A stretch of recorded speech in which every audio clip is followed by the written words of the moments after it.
Good morning everyone. तो आखिरकार हम लास्ट यूनिट पर आए गए हैं, डिसोल्यूशन ऑफ फर्म। और मुझे ये उम्मीद है कि यहाँ से भी क्वेश्चन आपके आने वाले एग्जाम में आना चाहिए। और ये उम्मीद तब ज़्यादा इम्पोर्टेंट हो जाती है, हो सकता है मैं गलत भी हो जाऊं, कि जनरली डिसोल्यूशन ऑफ फर्म से क्वेश्चन नहीं पूछा जाता, या तो पूछा ही जाता होता। ठीक है, in general dissolution of firm से क्वेश्चन नहीं आता है, लेकिन कहीं ना कहीं मुझे लग रहा है कि आने वाले अटेम्प्ट में यहाँ से क्वेश्चन पूछा जाएगा। अभी जब नया सिलेबस चेंज हुआ था तो उससे पहले डिसोल्यूशन ऑफ फर्म था भी नहीं। ठीक है, तो रिसेंटली ही इंट्रोड्यूस किया है इन्होंने, और इंट्रोड्यूस होने के बाद वैसे भी उम्मीद रहती है कि आना चाहिए, लेकिन तब से भी नहीं आया। एक बार आया होगा, बाकी जो मैंने पास्ट ईयर दे रखे होंगे ना, पहले सी इंटरमीडिएट में रहा था ये, तो वो वाले पास्ट ईयर से। जहाँ तक अगर हम सीए फाउंडेशन की बात करें तो एक बार ही यहाँ से क्वेश्चन पूछा गया है, लेकिन मुझे लगता है क्योंकि एक बढ़िया क्वेश्चन बन सकता है। मतलब अगर हम बाकी यूनिट के मुकाबले देखें तो जो टेस्टिंग अगर इंस्टीट्यूट को करनी है लॉजिक की, कॉन्सेप्ट की, तो इससे बेहतर चैप्टर टेस्टिंग के लिए नहीं हो सकता है। ठीक है, तो चलिए let us understand first the concept of dissolution. और दो तरीके से हम इस कॉन्सेप्ट को समझेंगे। सबसे पहले एक लीगल बैकग्राउंड में समझाऊंगा, और उसके बाद उसका अकाउंटिंग बैकग्राउंड हम लोग समझेंगे। लीगल बैकग्राउंड समझाना भी जरूरी है, थ्योरेटिकल बैकग्राउंड भी समझाना जरूरी है, बिकॉज ऐसा नहीं है कि क्वेश्चन पूछे नहीं जाते। यहां से अगर आप देखेंगे, मैंने पास्ट ईयर दे रखे हैं, तो उसमें डायरेक्ट थ्योरी के क्वेश्चन भी पूछे जाते हैं। इसलिए आपने देखा होगा कि हर एक चैप्टर में मैंने थ्योरी को स्किप नहीं कर रखा। एक एक चीज, यानी कि इन असाइनमेंट को करने के बाद आपको किसी भी तरह के मटेरियल की नीड पड़ेगी नहीं कि चलिए न्यूमेरिकल यहाँ तक कर लें, थ्योरी कहीं और से देखनी पड़ रही। Everything is covered in my assignment. तो सबसे पहले, और ये हम लोग बिजनेस लॉ के अंदर भी पढ़ते हैं, ठीक है, बहुत सारी चीजें बिजनेस लॉ से मैच करेंगी, लेकिन वहां सिर्फ लीगल बैकग्राउंड पढ़ते हैं। यहाँ उस लीगल बैकग्राउंड का एप्लीकेशन पार्ट, अकाउंटिंग ट्रीटमेंट भी हम डिस्कस करने वाले हैं। सबसे पहली बात आती है सर, डिसोल्यूशन ऑफ फर्म और डिसोल्यूशन ऑफ पार्टनरशिप में डिफरेंस क्या है। बेस सिंपल सा डिफरेंस है। अभी जितने भी आपने चैप्टर पढ़े, चाहे वो एडमिशन ऑफ पार्टनर का पढ़ा, चाहे वो प्रॉफिट शेयरिंग रेशियो, ऑल्दो उसका एक अलग से चैप्टर नहीं है, कॉन्सेप्ट है। कोई न्यू पार्टनर एडमिट नहीं हो रहा है, कोई रिटायरमेंट नहीं हो रहा है, लेकिन बैठे बैठाए कई बार ऐसा होता है ना कि जो प्रेजेंट सिचुएशन है, प्रेजेंट एग्रीमेंट है, जो एग्जिस्ट करते हैं बिटवीन द पार्टनर, वो चेंज हो रहे हैं, तो उसे हम कह देते हैं change in PSR.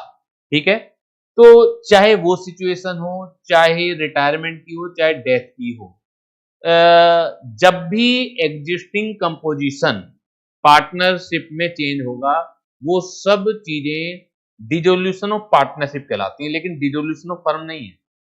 Dissolution of partnership, अगर आपका सिर्फ पीएसआर भी चेंज हो रहा है, तो आप सोचिए ना कि पार्टनरशिप के रिलेशनशिप तो चेंज हो ही रहे। जो भी रिलेशनशिप थी पार्टनरशिप के बीच में, पार्टनरों के बीच में, जब भी वो चेंज होगा, उसके तरीके क्या है? चेंज इन पीएसआर है, एडमिशन ऑफ पार्टनर है, रिटायरमेंट ऑफ पार्टनर है, डेथ ऑफ द पार्टनर है। ये सब बातें आपकी डिसोल्यूशन ऑफ पार्टनरशिप हैं।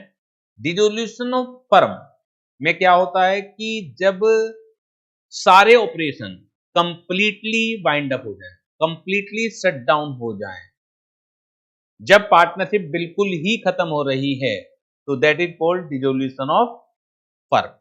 अगर हम इसी बात से डिफरेंस निकालें तो डिसोल्यूशन ऑफ पार्टनरशिप के एग्जांपल मैंने बता दिए। डिसोल्यूशन ऑफ फर्म में कोई रिटायरमेंट की बात नहीं है, कोई आपके डेथ की बात नहीं है। जब एक तरीके से सारे ही पार्टनर रिटायर हो रहे हो, या एक पार्टनर को छोड़कर सारे ही पार्टनर रिटायर हो रहे हो, वो भी एक केस डिसोल्यूशन ऑफ फर्म का है, क्योंकि एक सिंगल व्यक्ति से तो पार्टनरशिप सर्वाइव नहीं कर पाएगी ना। तो ये सब चीजें क्या हो जाएंगी फिर? डिसोल्यूशन ऑफ फर्म के केस में आ जाएगी। दूसरा अगर मैं डिफरेंस की बात करूं तो डिसोल्यूशन ऑफ पार्टनरशिप में बिजनेस सर्वाइव मोड में रहता है, जो रिमेनिंग पार्टनर्स हैं वो बिजनेस को टेक ओवर करते हैं, और डिसोल्यूशन ऑफ फर्म में कोई भी पार्टनर इस स्थिति में नहीं है कि वो बिजनेस को टेक ओवर करे। डिसोल्यूशन ऑफ पार्टनरशिप में revaluation account we have to prepare, और डिसोल्यूशन ऑफ पार्टनरशिप फर्म में realisation account we have to prepare. अब दोनों की अप्रोच अलग है। जब हम रिवैल्यूएशन अकाउंट प्रिपेयर करते हैं तो हमारा जो फंडामेंटल अकाउंटिंग एजम्पशन होती है, ध्यान है कौन कौन सी फंडामेंटल अकाउंटिंग एजम्पशन है? गोइंग कंसर्न, दूसरा एक्रूवल कॉन्सेप्ट, और तीसरा कंसिस्टेंसी। ये फंडामेंटल है। एजम्पशन तो और भी होती हैं, प्रिंसिपल तो और भी होते हैं, एंटिटी कॉन्सेप्ट है, इसके अलावा आपका मेटेलिटी है, मनी मेजरमेंट है, तो हम इन सब चीजों को एज्यूम करके चलते ही हैं, लेकिन जो बेसिक 3 फंडामेंटल एजम्पशन होती हैं वो ये हैं, consistency, accrual and the going concern. तो वो फंडामेंटल एजम्पशन जो गोइंग कंसर्न की है वो भी यहाँ पर टूट रही है। तो ये कुछ एक डिफरेंस है, आप इन्हें पढ़ लीजिएगा लाइन बाय लाइन। यहाँ से पढ़ाने की मैं कोई नीड समझता नहीं हूँ, कोई जरूरत नहीं है। हाँ, ऐसा मत सोचिए कि क्वेश्चन आ नहीं सकता, क्वेश्चन आए हुए हैं, थ्योरी के भी क्वेश्चन आए हुए हैं। डिसोल्यूशन ऑफ पार्टनरशिप में take place in any of the following way, जैसे अभी डिस्कस किया मैंने, change in existing PSR, admission of a new partner, retirement of a partner, death of the partner। Insolvency भी एक इवेंट है कि जिसमें जो इंसॉल्वेंट पार्टनर है वो रिटायर तो हो ही रहा है, और अनलेस अदरवाइज एग्रीड, अगर मैं लीगल की बात करूं तो फर्म भी उस केस में डिसॉल्व हो जाती है। तो यहाँ पर डिसोल्यूशन ऑफ पार्टनरशिप में इंसॉल्वेंसी कब आएगी? जब फर्म डिसॉल्व ना हो रही है, या हम ये भी कह सकते हैं dissolution of firm include dissolution of firm, dissolution of partnership, but dissolution of partnership does not include dissolution of firm। dissolution of firm में automatically dissolution of partnership तो हो ही रहा है, लेकिन जहां जहां dissolution of partnership है वहां automatically dissolution of firm नहीं होता है। क्लियर है? completion of venture if partnership is formed for that purpose, लो को ध्यान रखिए, पर्टिकुलर पार्टनरशिप होती थी, पार्टनरशिप एट विल होती थी, पर्टिकुलर पार्टनरशिप में अगर कोई venture purpose, venture specific partnership firm है आपकी, तो after the completion of that venture partnership will automatically dissolve. ठीक है, तो पार्टनरशिप जो ऑटोमेटिकली डिसॉल्व हो रही है, तो क्योंकि मैंने बताया कि फर्म का डिसोल्यूशन में ऑटोमेटिकली पार्टनरशिप डिसॉल्व हो ही रही है। हाँ, जहां जहां पार्टनरशिप डिसॉल्व है वहां ऑटोमेटिकली फर्म डिसॉल्व नहीं होती है। तो अगर मैं कंप्लीशन ऑफ द वेंचर की बात करें तो ये पार्टनरशिप एंड की तरफ भी है, डिसोल्यूशन ऑफ फर्म की भी है एग्जाम्पल है, और डिसोल्यूशन ऑफ पार्टनरशिप का भी एग्जाम्पल होता है। क्लियर है? डिसोल्यूशन ऑफ पार्टनरशिप का क्यों एग्जाम्पल होता है? ध्यान कीजिए अपने लॉ के बैकग्राउंड को।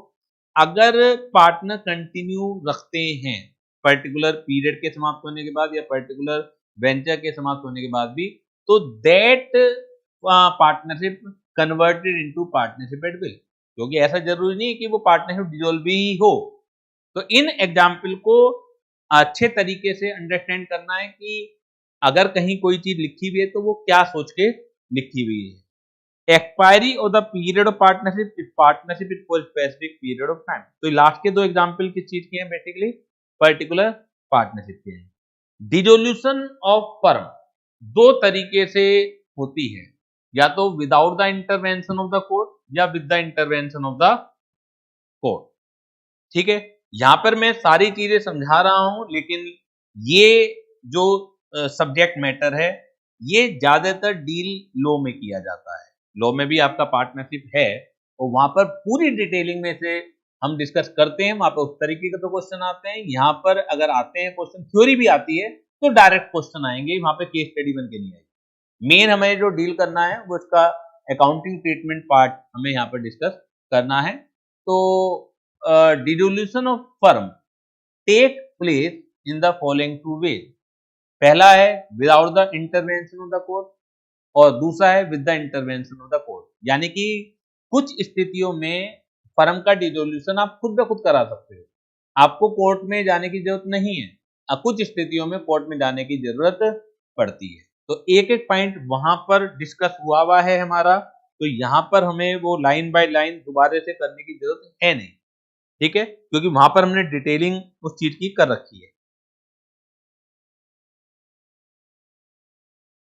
नॉर्मली जो डिड यू नो के अंदर नोट्स लिखे हुए हैं, dissolution of partnership normally intervene court का नहीं रहता है। आप इस पार्टनर को लेना पड़ेगा, कोर्ट क्यों बोलेगी? कभी आपने देखा है क्या?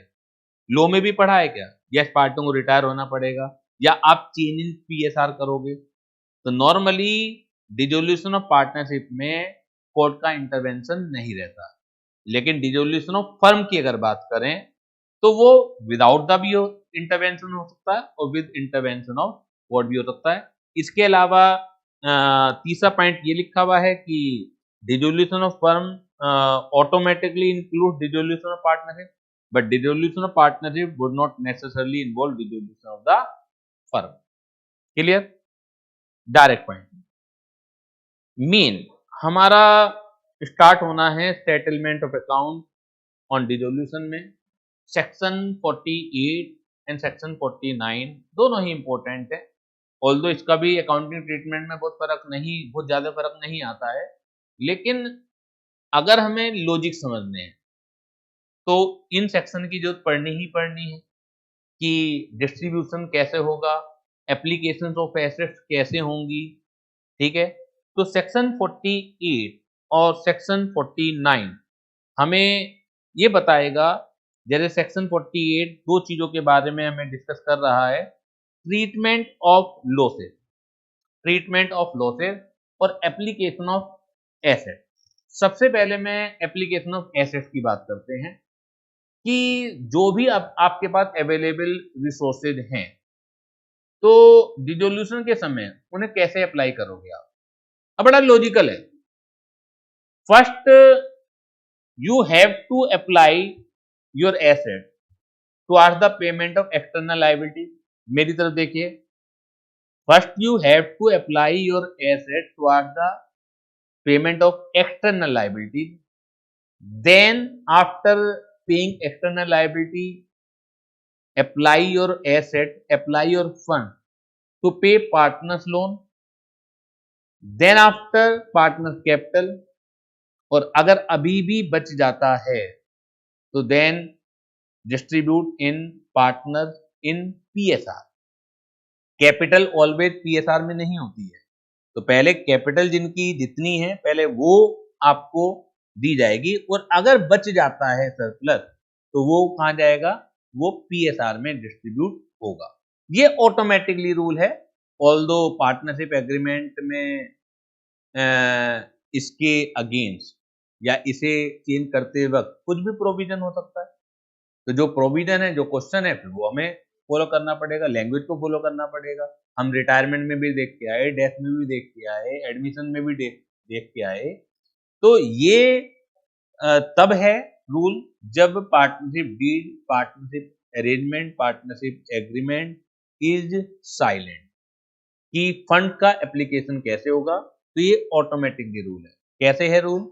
सबसे पहले आपको एक्सटर्नल लायबिलिटी, अब एक्सटर्नल लायबिलिटीज में क्या आएगा? सबसे important thing is application external liabilities में क्या आएगा? क्या पार्टनर्स के रिलेटिव का लोन एक्सटर्नल लायबिलिटीज है? यस।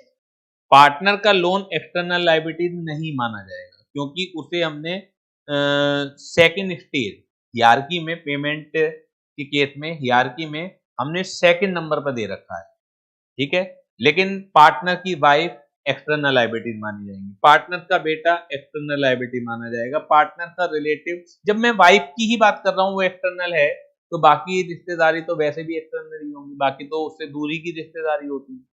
तो पार्टनर का कोई भी रिलेटिव फर्म के लिए वो एक्सटर्नल है। लेकिन पार्टनर का खुद का लोन वो एक्सटर्नल लायबिलिटी नहीं होता है। समझ आ रही है बात? जैसे क्रेडिटर है वैसे पार्टनर की वाइफ का लोन है, बैंक लोन है वैसे ही पार्टनर की वाइफ का लोन है, वो सब एक्सटर्नल लायबिलिटीज है। पार्टनर का खुद का लोन एक्सटर्नल लायबिलिटी नहीं माना जाता, वो एप्लीकेशन ऑफ एसेट की हियरार्की में सेकंड नंबर पर आता है।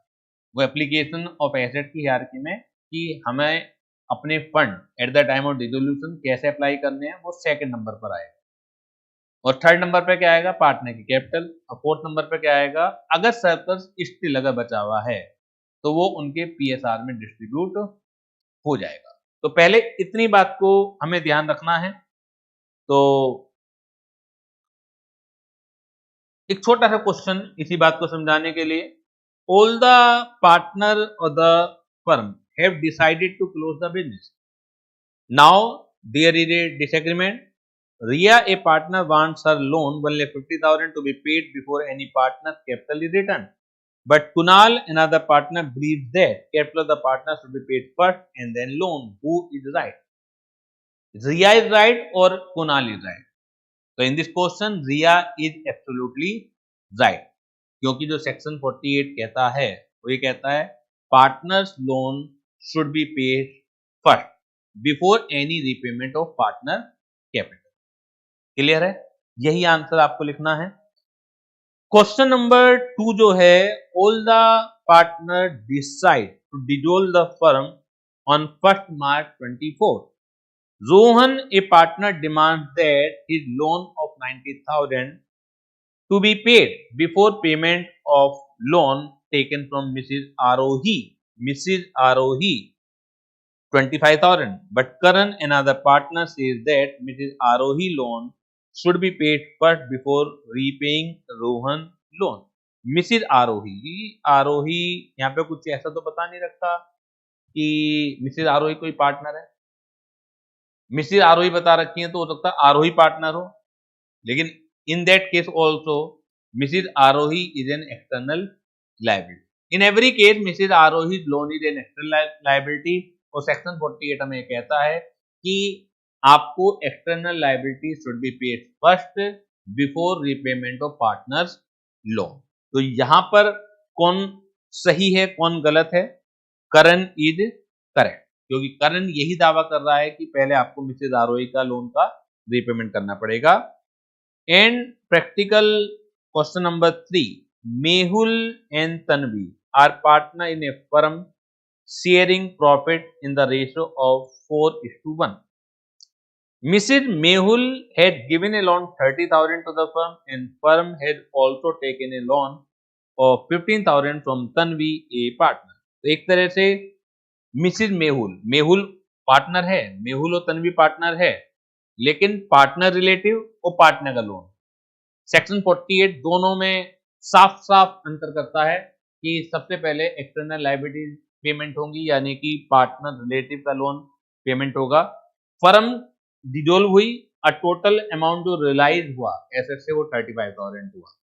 तो केस को क्या मिलेगा? आप मिसिज मेहुल का लोन देखे 30,000 और पार्टनर का लोन देखे 15,000, दोनों मिला के तो 45,000 आ रहे हैं। अगर आपके पास रिसोर्सेज इतने बेहतर होते तो भी कोई दिक्कत नहीं थी हमें, ठीक है ना। प्रायोरिटी की कानून की दिक्कत तब जरूरत पड़ती है जब आपके पास रिसोर्सेज पूरे अवेलेबल नहीं है कि कौन पहले कौन बाद में। तो यहाँ पर जो मिसिज हैं यानी कि मिसिज मेहुल हैं जो पार्टनर की वाइफ हैं, इन्हें पूरे 30,000 रुपए दिए जाएंगे। अब आपके पास 5,000 सरप्लस बच रहा है तो वो पार्टनर के लोन में डिस्ट्रीब्यूट होगा। अगर इसमें क्वेश्चन में पार्टनर की कैपिटल भी दी जाती तो पार्टनर कैपिटल के लिए कुछ भी नहीं बचता आपके पास, लोन ही पूरा नहीं रीपेमेंट कर पा रहे आप। तो ये बेसिक अंडरस्टैंडिंग बिल्कुल क्लियर है। सेक्शन 48 एप्लीकेशन ऑफ एसेट कह दीजिए, एप्लीकेशन ऑफ फंड कह दीजिए।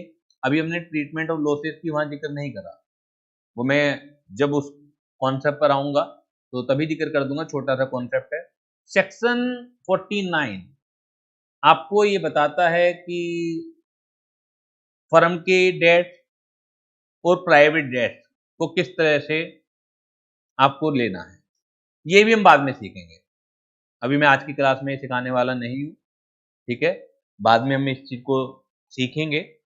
Firm debt and partner private debt, although अभी तक जो मैं सिखाऊंगा आपको, क्योंकि मुझे नए क्वेश्चन के लिए भी ट्रेन करना है, मुझे ये नहीं है कि केवल अभी तक जितना आया है उतने के लिए ट्रेन करना है, हमें क्वेश्चन नहीं करना, हमें कॉन्सेप्ट को लर्न करना है, कॉन्सेप्ट को अंडरस्टैंड करना है, कि जिससे आपका माइंड ट्रेंड हो जाए उन क्वेश्चन को भी अंडरस्टैंड करने में जो अभी तक पूछे नहीं गए, और वही असली पढ़ाई भी है। तो इन्हें हम बाद में डिस्कस करेंगे। अब मेन लाइन पर आ जाते हैं जहां से हमारी अकाउंटिंग स्टार्ट होनी है, रिजोल्यूशन की। 12th में भी आपने डिसोल्यूशन ऑफ फर्म बहुत अच्छी तरह से किया होगा। जितना आपने 12th में किया है वो सब एज इट इज रहना है, लेकिन ये पहला चैप्टर है जिसमें नई चीजें बहुत आएंगी जो 12th में नहीं किया आपने। बाकी आपने अगर देखा होगा अच्छे तरीके से, अगर 12th की पढ़ाई करी होगी, तो admission of firm, admission of partner, retirement, death, death में और रिटायरमेंट में ठीक है, जो लाइफ पॉलिसी का एक कॉन्सेप्ट है वो एक छोटा सा कॉन्सेप्ट अलग था, लैंग्वेज अलग आ सकती है, मैं मानता हूँ, क्योंकि देखिए वहाँ 12th में वो रटी रटाई लैंग्वेज आती है, यहाँ सारा का सारा गेम ही लैंग्वेज का है, लेकिन कॉन्सेप्ट में आपने डिफरेंस देखा ही नहीं होगा। यहाँ पर ज्यादातर कॉन्सेप्ट नहीं है, जितना पुराने कॉन्सेप्ट है वहां से तो सिर्फ एक ही क्वेश्चन इंस्टीट्यूट ने स्टडी मटेरियल में दिया हुआ है, जो वहां पढ़ाई ही नहीं गई, जो वहां के कोर्स में ही नहीं थे, वो यहाँ पर आपको मिलेंगे। क्लियर? टोटल डिसोल्यूशन में हमें 4 अकाउंट प्रिपेयर करने पड़ते हैं, टोटल डिसोल्यूशन में हमें 4 अकाउंट प्रिपेयर करने पड़ते हैं मेन। अब वो भी डिपेंड करता है क्वेश्चन टू क्वेश्चन, ठीक है। बाकी अकाउंट अगर प्रिपेयर करने पड़े तो वो सारा का सारा वर्किंग नोट्स का पार्ट हो जाएगा। वो डिपेंड ये भी करेगा कि क्वेश्चन की लैंग्वेज क्या है, वो पूछ क्या रहा है, लेकिन मेन आपको कंसंट्रेट करना है, एक कंसंट्रेट करना है रियलाइजेशन अकाउंट।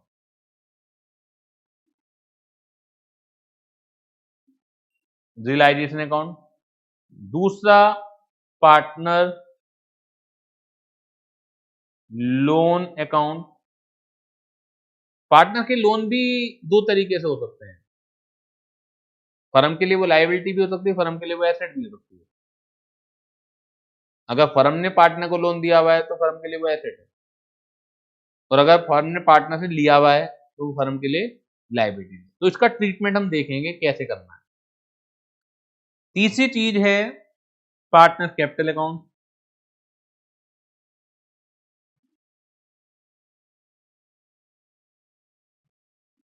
और चौथी और लास्ट चीज जिससे आपको ये पता लगेगा कि आपका क्वेश्चन ठीक है या नहीं है, काफी हद तक पता लग जाएगा, बैंक अकाउंट या कैश अकाउंट प्रिपेयर करना। बैलेंस शीट इसमें प्रिपेयर होती नहीं है, फर्म डिजोल हो रही है, कुछ भी तो नहीं है फर्म के पास, किस बात की बैलेंस शीट बनाओगे।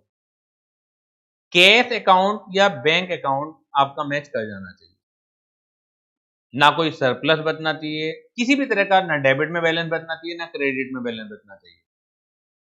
तो ये एक अर्थमेटिकल एक्यूरेसी चेक हो जाएगी, काफी हद तक आप श्योर हो जाओगे पेपर में कि आपने क्वेश्चन को सही तरीके से हैंडल कर लिया, उसे कर लिया, सोल्व कर लिया। ऑल्दो बैलेंस शीट का मैच होना, कैश अकाउंट का मैच होना, यहाँ पर बैंक अकाउंट का भी मैच होना, ये कंपनसेटरी एरर को तो दूर कर ही नहीं सकता। जैसे हम ट्रायल बैलेंस में नहीं बोलते हम कि ट्रायल बैलेंस का मैच होना, इसका मतलब ये नहीं कि एरर फ्री है, स्टिल कुछ एरर हो सकती है वहां पर, ठीक है। तो वही चीज यहां पर भी है, प्रिंसिपल एरर प्रिंसिपल हो गई, एरर कंपनसेटरी हो गई, बहुत सारी इस तरह की एरर होती हैं जो इनके मैच होने के बाद भी रह जाती हैं, लेकिन फिर भी एक प्राइमा फेसी एक एविडेंस आपके लिए मिल ही जाता है कि नहीं हमने सही किया है। और यहाँ पर कोई एरर रहती भी नहीं है, इंफॉर्मेशन ही 4-5 दी रहती हैं, वो तो सब बातें जो आपको पढ़ाई जाती हैं वो रियल लाइफ के लिए पढ़ाई जाती है, रियल लाइफ में कोई 4-5 ही चीज थोड़ी होती है, हजारों लाखों करोड़ में ट्रांजेक्शन होती हैं, उन सबको मैनेज करना, कहीं पर भी कोई चीज प्रॉब्लम ना क्रिएट करे, तो उन सब चीजों के लिए वो बोला जाता है। यहाँ तो होती 4-5 चीजें, आपको कहाँ ही गलती हो गई, और अगर गलती होगी तो आप देखना मिलेगा भी नहीं आपका बैंक अकाउंट या कैश अकाउंट। सबसे पहले मुझे कॉन्सेप्ट, लॉजिक आपके दिमाग में भरना है, अदरवाइज यहाँ पर सबसे ज्यादा जो दिक्कत करेगा वो रिलाइजेशन अकाउंट करेगा। हंड्रेड्स ऑफ कॉम्बिनेशंस हैं एंट्रीज के, हाउ इट इज पॉसिबल कि आप सारी एंट्रीज को लर्न कर लें? पॉसिबल ही नहीं है। वो होता क्या है कि पर्टिकुलर जो क्वेश्चन किया आपने, उससे रिलेटेड जो एंट्रीज आई वो आपने याद कर ली, आपने 5 क्वेश्चन किए, 5 क्वेश्चन से रिलेटेड वो एंट्री याद कर ली, लग रहा है, हमें फील होता है कि नहीं हम पेपर में क्वेश्चन को कर पाएंगे, लेकिन कुछ दिनों बाद साफ माइंड से। लेकिन अगर आप लॉजिक को पकड़ लेंगे, लॉजिक को समझिएगा, realisation account is not exactly same as of revaluation account. Revaluation account is a type of P&L account, इसीलिए उसे profit and loss adjustment account भी कह देते हैं। रिवैल्यूएशन अकाउंट लिखना हो, रिवैल्यूएशन लिख दीजिए, ठीक है। यहां पर नाम में कोई इतनी दिक्कत नहीं है, कॉन्सेप्ट आपका ठीक होना चाहिए। ये कोई कानून के द्वारा दिए गए नाम नहीं है कि रिवैल्यूएशन नहीं लिखना है। हो सकता है 12th में अगर आप P&L एडजस्टमेंट लिखते हैं तो गलत हो सके, वहां एक रोट लर्निंग की तरफ हम लोग बढ़ते हैं, या हम कॉन्सेप्ट बेस्ड लर्निंग की तरफ बढ़ते हैं कि चीजों को समझिए आप। अब P&L एडजस्टमेंट भी एक P&L का ही पार्ट है, यानी कि वहां पर हम लोग गोइंग कंसर्न एजम्पशन, जो फंडामेंटल प्रिंसिपल है हमारा, उसके अंदर अभी छत्र छाया में है, क्योंकि मैं जो लॉजिक बताने वाला हूं उससे बहुत कुछ इजी हो जाएगा, बहुत कुछ इजी हो जाएगा, एक झटके में सारी एंट्री समझ आ जाएंगी। लेकिन अब डिसोल्यूशन हो रहा है, आप इस तरह समझिए कि हम जिस सोसाइटी में रह रहे हैं, जब तक आप सर्वाइवल हो, सर्वाइविंग की स्थिति में हो, आप तरह तरह की चीजें जोड़ते हो, लेकिन एक समय सभी के साथ आना ही है। ये परम सत्य है कि इस दुनिया में आए हैं तो इस दुनिया से जाना भी पड़ेगा, जिसे हम कई बार जनरेशन गैप भी कहते हैं। जो एज आपकी चल रही है, जो आपके पेरेंट्स की चल रही है, प्लस जो आपके दादा दादी की चल रही है, आप एक गोइंग कंसर्न के मोड में हो, ये जोड़ लो, वो ले आओ, ये कर लो, वो कर लो। आपके मुकाबले ये चीज कम आपके पेरेंट्स में होगी, और सबसे कम ग्रैंड पेरेंट्स में होगी। वो चीजों को छोड़ने के उसमें रहते हैं, ज्यादा जोड़ना नहीं है। वही चीज डिसोल्यूशन ऑफ फर्म में भी काम करती है। जब तक आप गोइंग कंसर्न रहते हैं, ये एसेट, ये लायबिलिटीज, ये एक्सपेंसेस, ये इनकम, हम क्लासिफाई करते रहते हैं कि P&L अकाउंट में क्या आना चाहिए, क्या चीज P&L अकाउंट में नहीं आनी चाहिए, क्या चीज बैलेंस शीट में आनी चाहिए।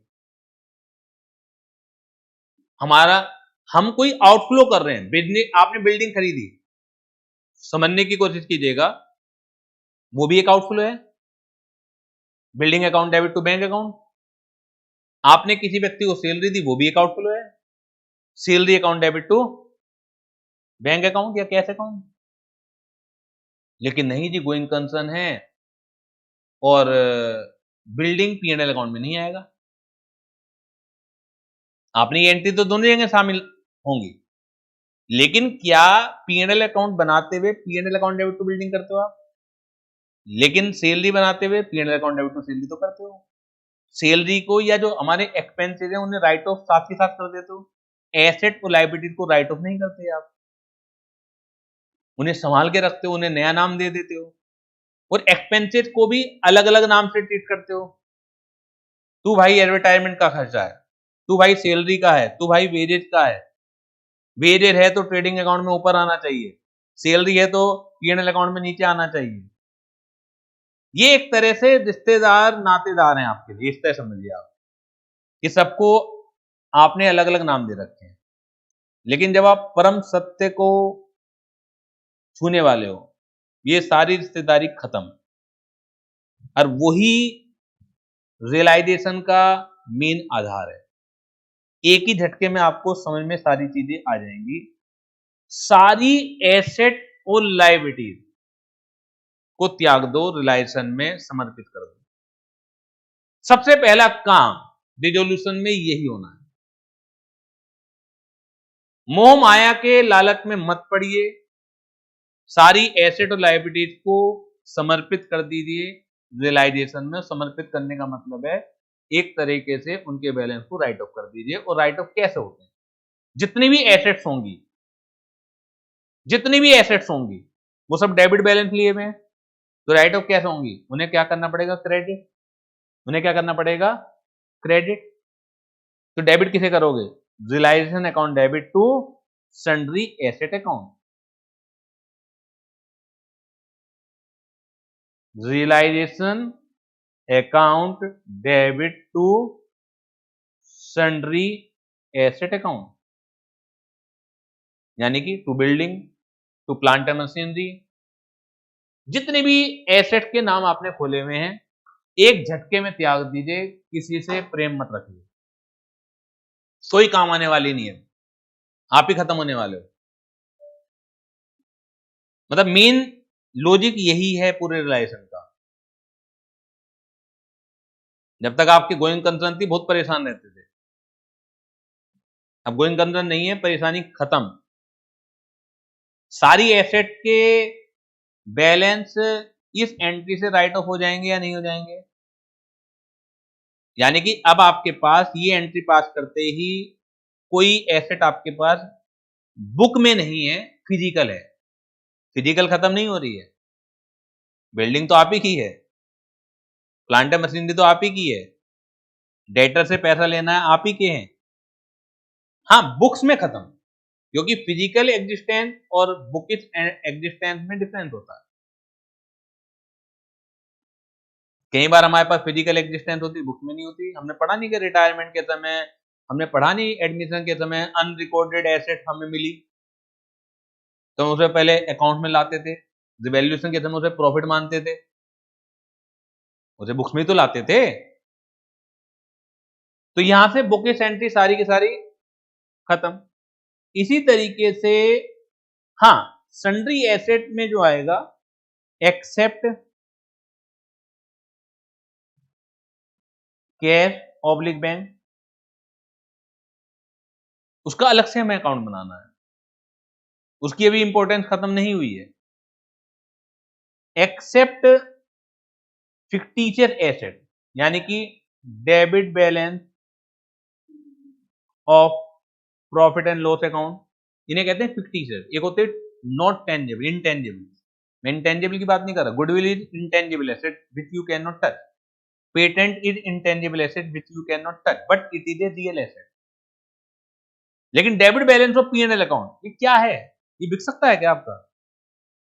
एडवर्टाइजमेंट सस्पेंस ये क्या है? ये सेल हो सकता है क्या? बेसिकली ये एक्सपेंसेस के डेबिट बैलेंस हैं, जिन्हें हम टेक्निकल भाषा में कहते हैं अनएक्सपायर्ड। यानी कि हमने पूरे पूरे राइट ऑफ वहां से नहीं करे होंगे। कभी आपने सुना होगा डेफर्ड रेवेन्यू एक्सपेंडिचर, एक हैवी एक्सपेंडिचर है, ना तो वो पूरी तरह कैपिटल है, ना पूरी तरह से वो रेवेन्यू है। एक ऐसा रेवेन्यू एक्सपेंडिचर जिसके फायदे आपको अगले कुछ सालों तक मिलने हैं, तो ऐसे एक्सपेंडिचर को डेफर्ड रेवेन्यू एक्सपेंडिचर कह दिया जाता है। कुछ पार्ट हम पीएनएल में डाल देते हैं, लेकिन जो पार्ट हम नहीं डाल पाते तो वो कहां आएगा? बैलेंस शीट में, एसेट साइड में तो आएगा। तो ये वो चीजें हैं, debit balance of PNL account, advertisement suspense account,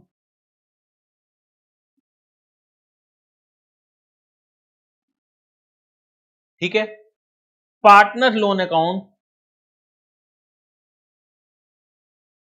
क्योंकि ये हमें सेपरेटली डील करने हैं, इनको छोड़कर सारे के सारी जो सन्ड्री एसेट्स हैं वो एक झटके में क्या हो जाएंगी, खत्म हो जाएंगी। लायबिलिटी को खत्म करना हो तो कैसे करना पड़ेगा, sundry liability account debit to realisation account except capital. सोचिए ना, कैपिटल मैंने बताया ना, 4 अकाउंट तो मेन बनने ही है, तो कैपिटल का तो बनेगा ना। एक्सेप्ट रिजर्व, ऑल्दो रिजर्व का नहीं बनना है अकाउंट, लेकिन वो directly goes to the capital account. Reserve fund, profit and loss का क्रेडिट बैलेंस, जब डेबिट बैलेंस भी हमने वहां ट्रांसफर नहीं करा तो क्रेडिट बैलेंस भी यहां ट्रांसफर नहीं करेंगे। प्रॉफिट एंड लॉस का क्रेडिट बैलेंस एक टाइप का रिजर्व भी तो है, तो वो directly goes to the capital account. बता रहा हूं, except capital reserve partner loan,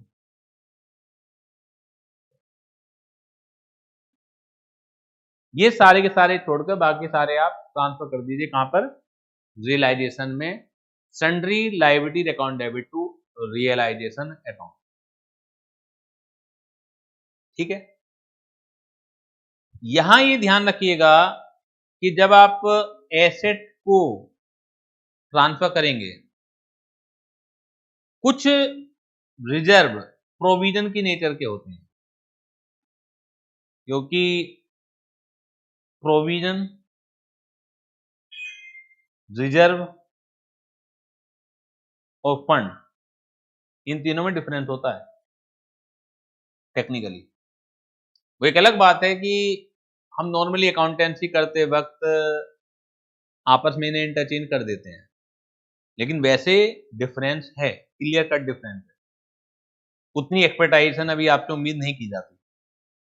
तो मैं आपको जो समझाने की कोशिश कर रहा हूं कि डेटर्स हैं और उसके लिए बना हुआ है प्रोविजन फॉर बैड डेट्स, तो प्रोविजन फॉर बैड डेट्स अलग से रिलायसन में ट्रांसफर होगा, डेटर्स की ग्रोस वैल्यू ट्रांसफर होगी रिलायसन में, realisation account debit to debtor. अब provision for bad debts account debit to realisation अलग से ट्रांसफर होगा।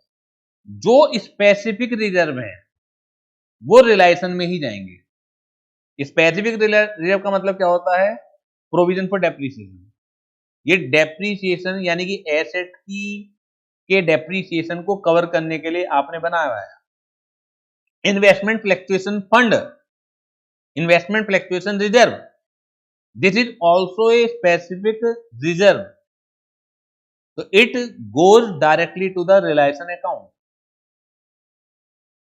ये रिलायसन अकाउंट में जाएगा। गेटिंग दिस पॉइंट, इन्वेस्टमेंट अलग से जाएंगे रिलायसन में अपनी ग्रोस अमाउंट पर, और इन्वेस्टमेंट फ्लक्चुएशन फंड अपनी जाएगा। हम रिटायरमेंट एडमिशन के केस में भी मार्केट वैल्यू इतनी रह गई इन्वेस्टमेंट की कि इतना आप कवर कर लीजिए फंड से, उतना आप कवर कर लीजिए रिवैल्यूएशन से, कुछ नहीं, सोचिए मत, ज्यादा दिमाग लगाना नहीं, बढ़ने वाले हो भाई। तो इस बात को दिमाग में बार बार दोहराते रहिए, गोइंग कंसर्न में बड़ी परेशानी होती थी यार, ये एसेट, ये लायबिलिटी, ये वो, ये वेजेज अकाउंट, ये ट्रेडिंग अकाउंट, ये पीएनएल अकाउंट, लेकिन वहां पर एक पर्पस था ना हमारा।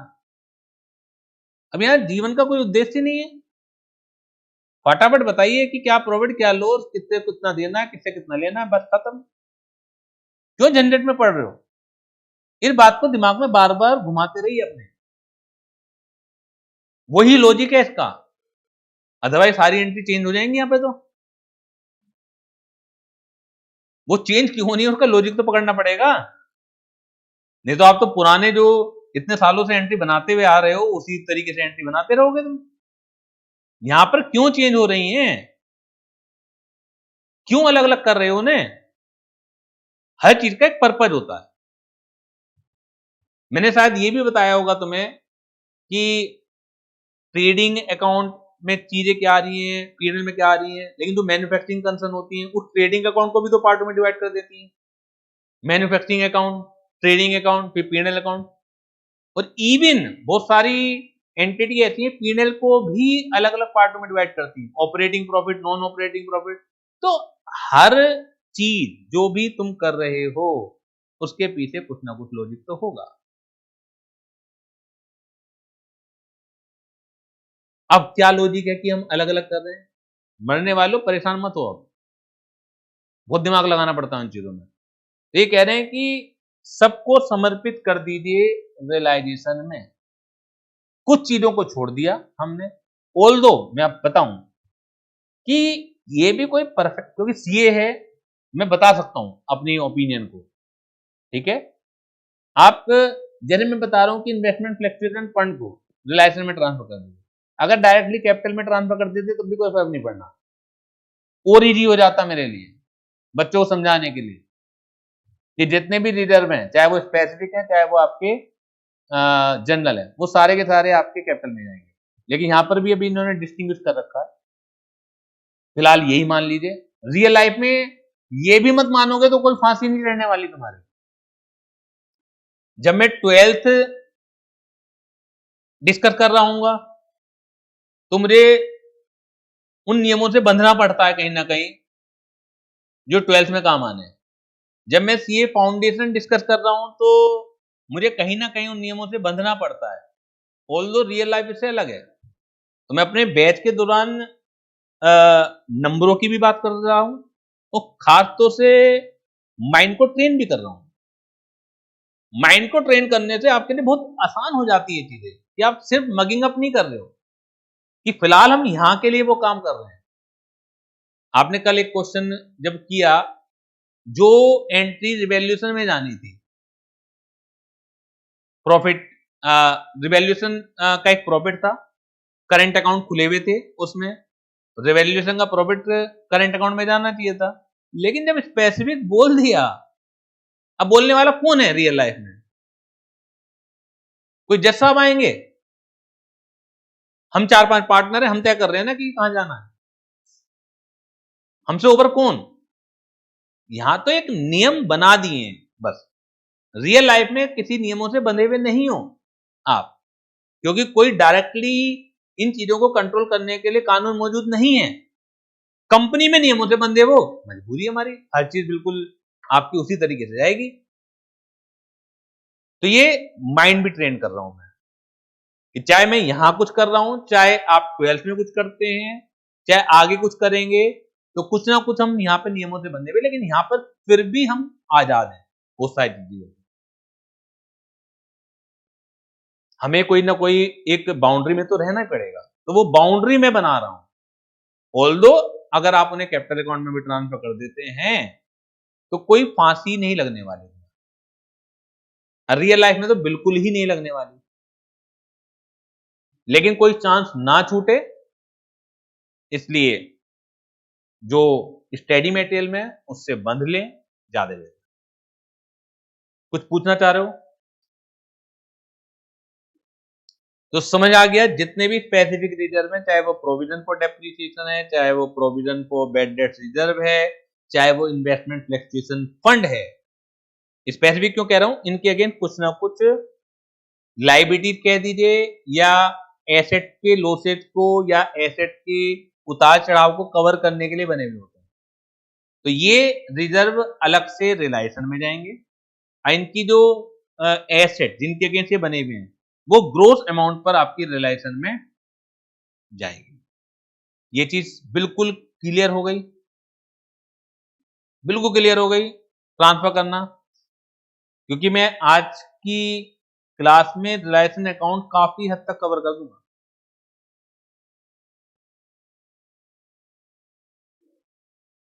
रिलायंस अब जब भी ये एसेट सेल होगी, आप समझिए रिवैल्यूएशन अकाउंट का वर्क क्या था। Revaluation account is a type of profit and loss account, यानी कि सिर्फ प्रॉफिट या लॉस को कवर करता था, जितने भी लॉसेज हैं डेबिट में, जितने भी इनकम है सारी क्रेडिट में। ध्यान से समझिएगा, कोई बताएगा नहीं, ना कहीं लिखी हुई है बात। Realisation account cover both the aspect, asset and liabilities भी और एक्सपेंसिव और इनकम भी। कहीं लिखी भी नहीं मिलेगी, लेकिन मैं आपको फील करा दूंगा यहां पर।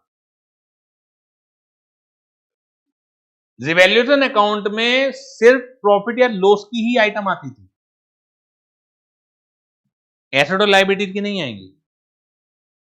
सोचिए, कभी एंट्री मिली नहीं होगी तुम्हें ये तो मिला कि अनरिकॉर्डेड एसेट, अनरिकॉर्डेड एसेट एक पाई गई रिवैल्यूएशन के दौरान 10,000 रुपए की, तो एंट्री क्या करते थे आप उसकी, बाई एसेट के नाम से। कोई बिल्डिंग मिली, कोई इन्वेस्टमेंट मिले, अगर दिया हुआ है तो उसके नाम से, क्योंकि वो इनकम ही तो है तुम्हारी इस समय। अगर कोई एग्जिस्टिंग एसेट बेच दो तुम, कि प्लांट है मशीनरी का 10,000 रुपए वाला पार्ट तुमने बेच दिया 10,000 रुपए में, क्या एंट्री पास करोगे? Plant and machinery books of account में है, 10,000 की प्लांट एंड मशीनरी सेल कर दी, क्या एंट्री पास करोगे? Bank account debit to plant and machinery. क्या ये भी रिवैल्यूएशन में जाएगा? नहीं जाएगा। ना प्रॉफिट है ना लॉस है। हाँ, प्रॉफिट या लॉस का कुछ आइटम होगा तो वो उतना पार्ट जाएगा, बात समझ में आती है, उतना पार्ट जाएगा। लेकिन मैंने यहां पे क्या बोला आपको, अब हर चीज से आपको मुक्ति मिल चुकी है, आप दिमाग लगाओ ही मत। दिमाग लगाओगे तो गलती हो जाएगी यहां पर। अभी तक दिमाग बहुत लगा चुके थे, अब दिमाग इसमें लगाना है कि दिमाग लगाना नहीं है। बिल्डिंग अगर सेल होगी वो भी रिलायसन है, तुमने किसी को खर्चा दिया वो भी रिलायसन है। अब दिमाग मत लगाओ कि क्या चीज एसेट है, क्या चीज लायबिलिटीज है, क्या चीज एक्सपेंसिव है, क्या चीज इनकम है। Everything is realisation, everything is realisation.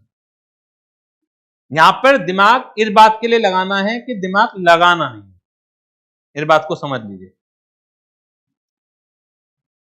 ये सब transfer of asset, transfer liability सब मैं करा चुका हूं, छोटी छोटी बातें सब मैंने दे रखी हैं। अब सीधे फॉर सेटलमेंट ऑफ एसेट, चलिए अपने आप पढ़ लोगे, थ्योरी सब आपके पढ़ने के लिए दे रखी है। सीधे हम जंप मारते हैं, कुछ एग्जाम्पल मैंने बना रखे हैं, इनसे बहुत कुछ क्लियर हो जाएगा।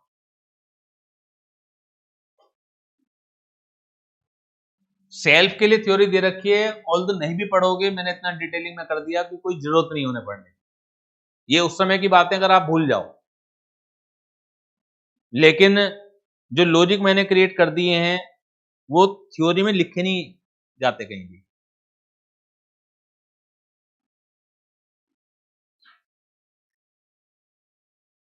जो समझाने का पैटर्न मेरा है, चीजें उसी से काम चलेंगी।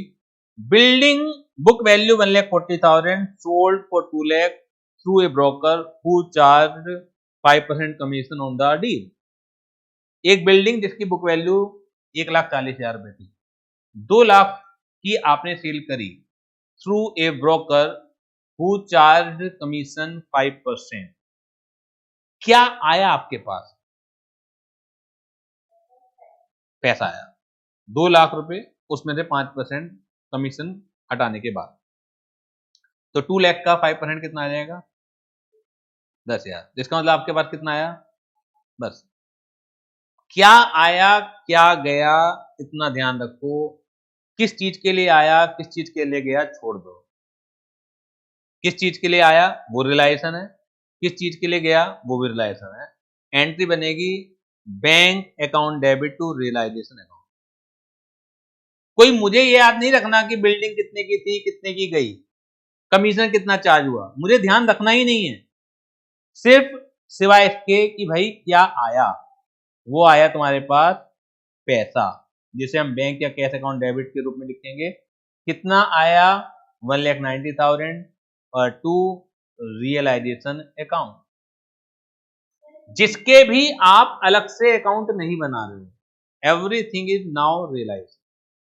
पार्टनर लोन को छोड़ दो, पार्टनर कैपिटल को छोड़ दो, और कैश बैंक तो छुटा भाई है, इसलिए कैश बैंक की जगह कैश बैंक लिखा गया है।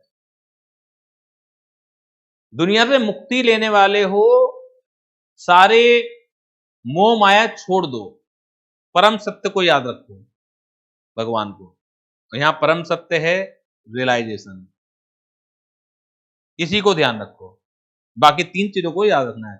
3 क्या, बल्कि 2 ही बची, कैपिटल और लोन, जिनके अभी आप अलग से अकाउंट बनाओगे। बाकी तो आप त्याग चुके हो ना सारी चीज रियलाइजेशन में। कुछ पूछना चाह रहे थे?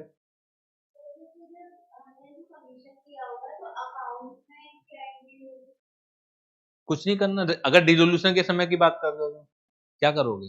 अकाउंट ही तो बना रहा हूं मैं। ये तो बन गई, कुछ नहीं बनाना ना। क्यों कंफ्यूज? बस नेट अमाउंट। कैसी बात कर रही हो तुम? चारपाई पे पड़ी भी हो, पता नहीं किस क्षण तुम्हारा ऊपर वाला भगवान बुला ले तुम्हें, और अभी भी इन चीजों में लगे हुए हो। ये एक्सपेंसेस, ये लॉस, ये प्रॉफिट, छूट जाओ इस चीज से।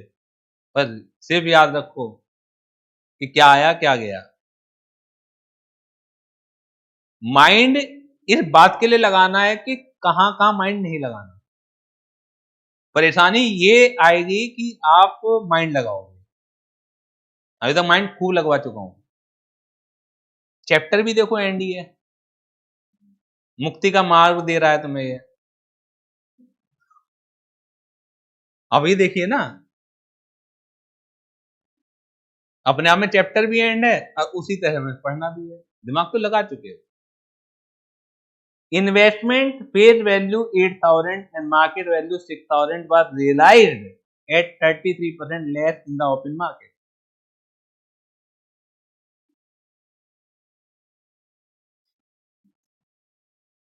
बताइए। Bank account debit to realisation. बस अमाउंट को तो देखना पड़ेगा कि लैंग्वेज क्या कह रही है। तो bank account debit to realisation कितनी? 5,000। तुम्हारे हिसाब से गलत है। फेयर वैल्यू 8,000 है, मार्केट वैल्यू 6,000 है, रियलाइज हुआ 33% less in the open market. तो लेस आपको मार्केट वैल्यू से करना है, जब मार्केट वैल्यू दी हुई है। क्यों दी हुई है भाई? मार्केट वैल्यू का मतलब यहां पर यह है कि अगर आप खरीदने बेचने जाते हो तो नॉर्मल इतनी, लेकिन अब आपको जल्दी है तो आपको 33% लेस मिला। इसका मतलब ये निकल के आता है ना, फेयर वैल्यू से लेस थोड़ी मिला, फिर मार्केट वैल्यू का तो यूज ही नहीं है। तो कितना आएगा ये? Bank account debit to realisation 4020। अगर ये 33.33 होता, तो 33 अपने आप में कुछ नहीं होता, वैसे वो लिख देते हैं हम, अदरवाइज 33.33 होता है, तो जो एग्जैक्टली 1/3 आता है, तो उस हिसाब से फिर 2,000 रुपए घटेंगे, उस हिसाब से फिर 2,000 लेस होंगे। ठीक है ना? लेकिन अगर क्वेश्चन यही आता है 33, तो आपको 4020 कर दीजिए, कोई दिक्कत।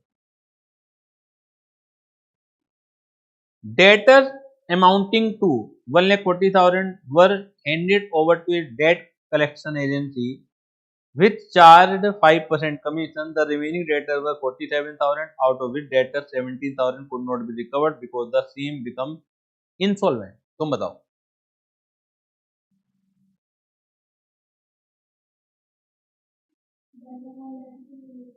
बिल्कुल सही, एंट्री तो सही बनाई है। अब अमाउंट भी कर दो। अमाउंट में मुझे लगता नहीं कि कोई दिक्कत आनी चाहिए। देखो बेटा, ध्यान से पढ़ो, क्या कहना चाह रहे हैं, पुकार रहे हैं तुम्हें।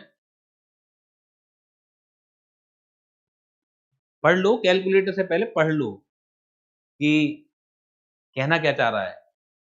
एंट्री बिल्कुल ठीक है, bank account debit to realisation. अब बात आती है अमाउंट की। Bank account debit to realisation,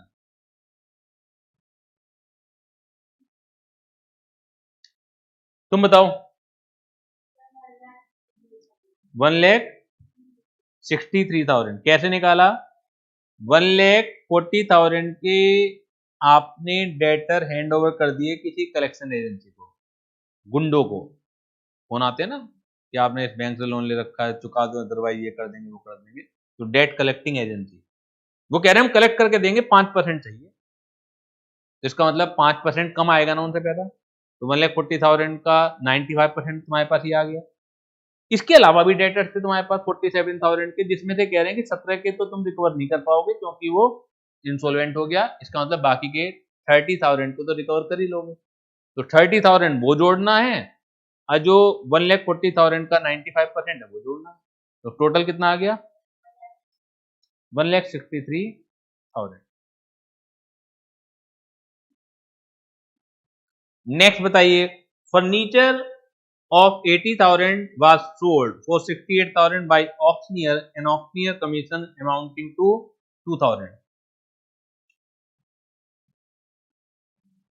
Furniture of 80,000 was sold for rupees 68,000 by auctioneer and auctioneer commission amounted to 2,000. तुम bank account debit to realisation, very good. Amount, अब तो amount की बात है बस। 66 तो सही है, घबरा क्यों रहे हो? पूरे छोड़ दो कि कितना कमीशन दिया गया, मुझे बता दो मुझे कितना मिला। 80,000 की बुक वैल्यू का था, 68,000 में आपने बेचा और जिसके थ्रू बिकवाया उसने भी 2,000 रुपए कमीशन के चार्ज कर दिए। झंझट में पड़ो मत कि जिस 68 का बेचा था 2,000 कमीशन को हम अलग से लिखेंगे। नेट में बात होगी अब यहां पर। तो bank account debit to realisation, bank account debit to realisation account 66,000। ठीक है। Land and building was sold to Ram, a partner for cash for land. Partner है यहां पर, ध्यान रखिएगा। Land and building was sold to Ram, a partner for cash for land. Realisation account debit to, तुम तो दूसरी ही दुनिया में चले गए भाई।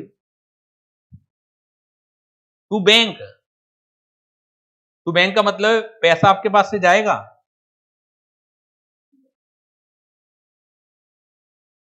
इतनी बेसिक गलती, ये तो सुसाइड अटेम्प्ट है। अभी तुम्हारा जीवन समाप्त भी नहीं होने वाला, तुम तो उससे पहले ही तैयार हो गए। टू बैंक, कुछ वो गलती करती तो समझ में आती बात। टू बैंक का मतलब क्या है? पैसा जा रहा है, इस ट्रांजैक्शन से पैसा जाएगा फर्म से। इतनी सी बात निध में दिख रही है। तुम बताओ, पार्टनर है यहां पर, पार्टनर को बेचा है तो उससे फर्क नहीं पड़ना हमारे पास। अभी अगली एंट्री बताऊंगा, वहां आएगा पार्टनर टेकन ओवर। तो दोनों में क्लियर अंतर है। If asset is taken over by the partner, if asset is sold to the partner. तो सोल्ड टू द पार्टनर तो बिल्कुल वैसी ऐसी होती है जैसे बाकी लोगों की नहीं होती है। तो bank account debit to realisation account, bank account debit to realisation account 4 lakh। There was an old typewriter which had been written off completely from the book. It was estimated to realize 4,000. It was taken away by Ria, a partner, at an estimated price less 25%. एक unrecorded typewriter था जो books of account में था ही नहीं। वो एक partner जिसकी estimated value 4,000 है और एक पार्टनर ने एस्टिमेटेड वैल्यू से 25% कम पर ले लिया। बताओ,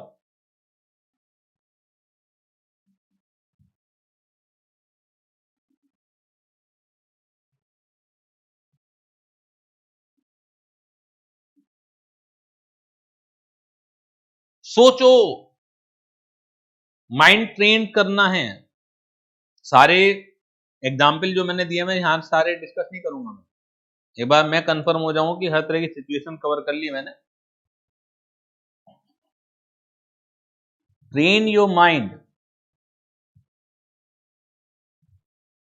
क्या निकल रहा है मन से, क्या आवाज आ रही है मन से?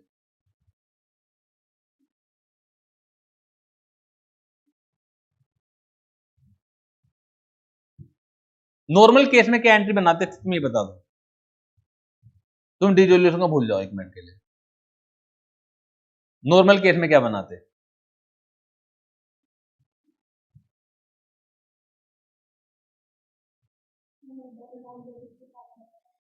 Bank account debit to partner का नाम। ये एंट्री कब बनती है? पैसा आ रहा है पार्टनर से कोई?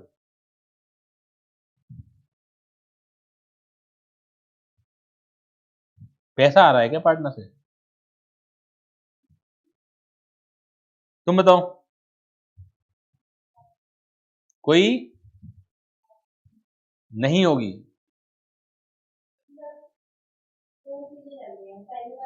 दो चीजें मत लगाओ, लगाई तो एक ही चीज है। वहां पर अगर ये कंफ्यूजन आ गया तो प्रॉब्लम आ जाएगी।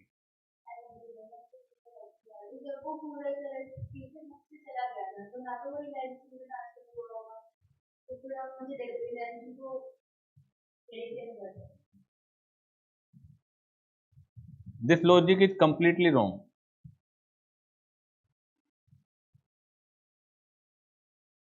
ये लॉजिक थोड़ी होता है कि जो बुक्स में है हमने उन्हें रिलायंस में राइट ऑफ कर दिया तो उनकी सेल ही रिलायंस में आएगी। तो फिर तो इसका मतलब रिलायंस केवल एसेट और लायबिलिटी के लिए ही हो गया।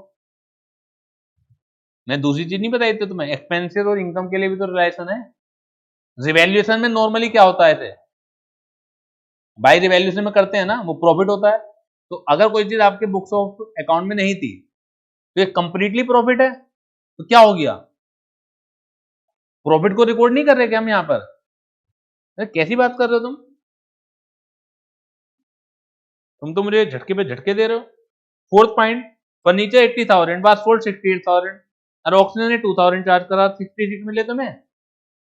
तो 80,000 की चीज 66 में बेचो तो लॉस अपने आप भी सेट ऑफ हो रहा है वहां पर। इसको भी तो हम कर ही रहे हैं, लेकिन ये ऑटोमेटिकली हो जाता है रिकॉर्ड। हमें ये नहीं देखना पड़ता कि कितना लॉस है कितना प्रॉफिट है। आप बस ये देखो कितना आया कितना गया, अपने आप ही रिकॉर्ड हो रही है चीज। तुमने क्रेडिट करा हुआ है फर्नीचर को, मतलब पहले डेबिट किया हुआ है फर्नीचर को, अब क्रेडिट में 66 हो रहा है। तो जब डेबिट की अमाउंट ज्यादा आ रही है तो अपने आप ही लॉस रिलायंस का बढ़ेगा नहीं बढ़ेगा, वो ऑटोमेटिक है। इस तरह की चीजें लॉस या प्रॉफिट अपने आप ही एडजस्ट हो रहा है। अनरिकॉर्डेड एसेट अगर बेचोगे तुम तो बैंक अकाउंट डेबिट टू रिलायंस, डेबिट में कुछ है नहीं, जितने की भी बिकी वो सारा प्रॉफिट है। बस अब यहां पर क्योंकि पार्टनर ले रहा है तो partner capital account debit to रिलायंस, रिलायंस तो आएगा ही आएगा क्योंकि प्रॉफिट हो रहा है। अरे बैंक की जगह पार्टनर आएगा बदल। अब पार्टनर कैपिटल अकाउंट में वो डेबिट हो जाएगा, यानी जिस समय उसे हम देंगे पैसा तो उतना पैसा उसका कम हो जाएगा। पार्टनर कैपिटल अकाउंट डेबिट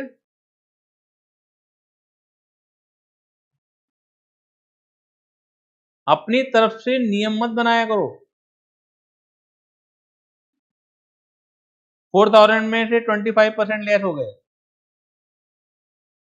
तुम देख रहे हो। नहीं तो इन्हें याद अगर करने पर आ जाए बिना कॉन्सेप्ट को कैसे याद होंगी ये? और जरूरी नहीं है, मैंने तो अपनी तरफ से बहुत कुछ दे रखा है। ये 26 ट्रांजेक्शन दे रखी हैं, ये 26 की 260 भी हो सकती है, 2600 भी हो सकती है, कुछ पता है इंस्टीट्यूट का क्या दे दे। अरे तो एसेट की बात कर रहा हूं, अभी लाइबिलिटीज की आएंगी, उसके बाद फिर और चीजों की आएंगी, एक्सपेंसिव और इनकम की आएंगी प्योरली। कहां तक मगिंग अप करोगे? सिर्फ लॉजिक पकड़ना है।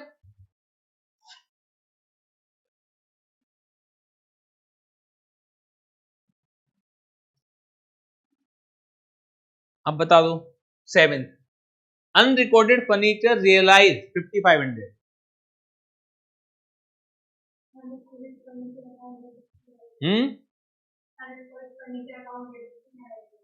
Unrecorded furniture account debit to Reliance.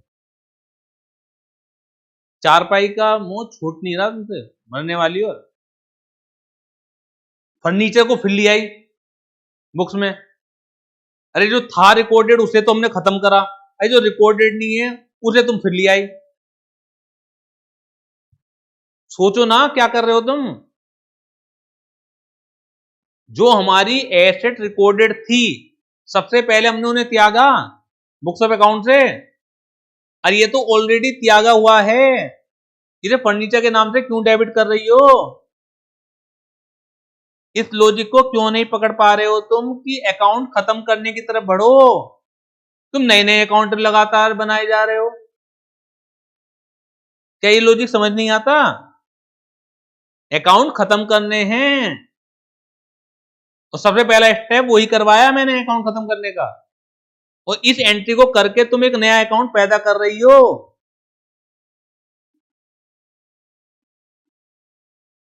बताओ। अरे सिंपल एंट्री बननी है bank account debit to realisation, चाहे वो रिकॉर्डेड एसेट सेल हो चाहे वो अनरिकॉर्डेड, मुझे क्या मतलब है। अच्छा जब रिकॉर्डेड एसेट सेल होती है वो भी अब तो अनरिकॉर्डेड हो चुकी है, इतना दिमाग क्यों नहीं लगा पा रहे हो? पहली एंट्री में जैसे ही मैंने रिलायंस account debit to sundry asset करा, सारी रिकॉर्ड से गायब हो गई एंट्री।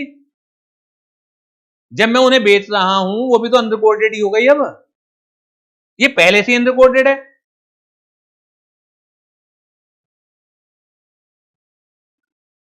इस स्टेज पर आकर तो ये गलती मत करो। अनरिकॉर्डेड फर्नीचर का बेच रहे हो तो फर्नीचर को क्यों बीच में ला रहे हो तुम? और बहुत तरीके से गलत है ये एंट्री।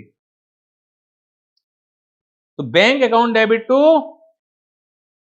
रिलायंस, पैसा आ रहा है, बस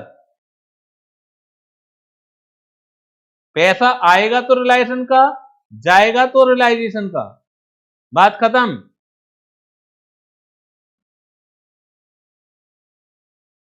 पैसा आएगा तो रिलायंस, जाएगा तो realisation. Firm goodwill was realise 3000। बताओ।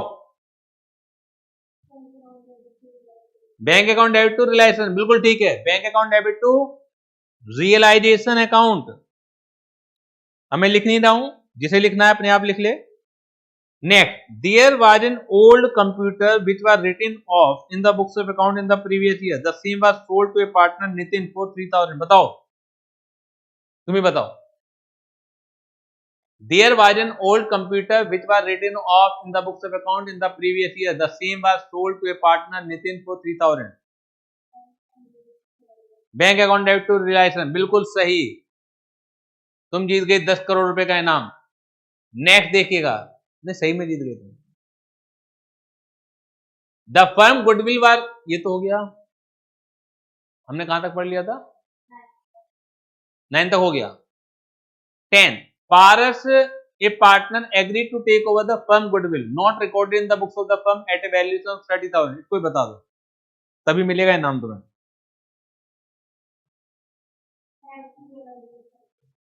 बैंक टू, सारे 10 करोड़ जीते हुए खत्म।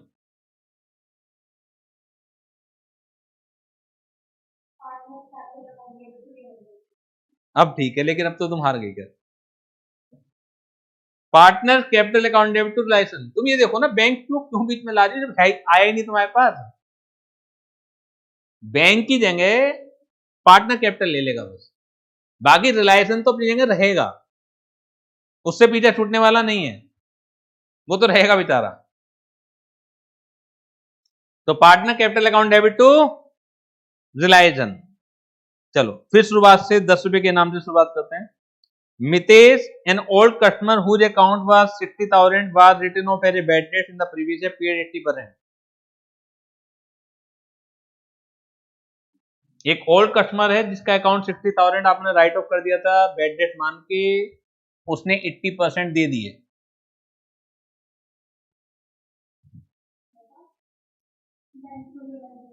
कितना?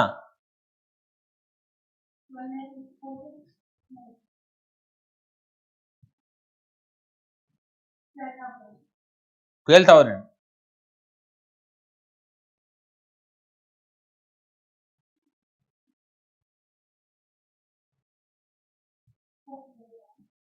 गलती तुम लोग कर क्या होगे, नाम मेरे लिखी जाएगी कि सर आपने सिखाया क्या।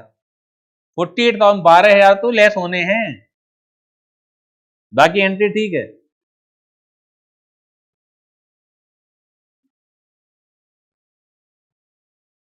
ट्वेल्थ बताइए दोबारा से। The firm had stock 80,000, Ankit took over 50% of the stock at a discount of 30%, while remaining stock was sold off at a profit 20% on cost. अंकित कौन होगा इसमें? पार्टनर होगा, ये मानना पड़ेगा तुम्हें, ये मानना पड़ेगा तुम्हें, लिखा हुआ नहीं है।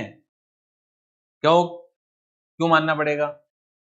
पूछो, कोई बाहर का आदमी भी तो हो सकता है। नहीं, टुक ओवर तो मान लिया तुमने, टुक ओवर दिया हुआ है, इसी वजह से बाहर के आदमी को अब उधार नहीं दोगे, मरने वाले तुम ऐसे हो। तुम्हारा ये नहीं पता कि अगले दिन निंदा भी रहोगे नहीं रहोगे। तुम डेटर्स को तुम खत्म ही करके आ रहे हैं, अब एक नया डेटर पैदा कर लोगे तुम। उस परम सत्य को भूलो मत। और दिक्कत क्या है कि हर एक आदमी भूलता है परम सत्य को।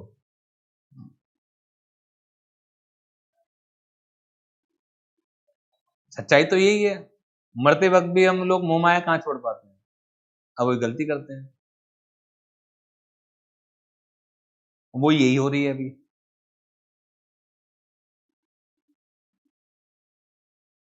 परम ज्ञान प्राप्त कर लो, अब वो समय आ गया है। चलो एंट्री बताओ, बता रही थी तुम, नाम बताओ ना पार्टनर का। Ankit capital account debit to रिलायंस, बस यही।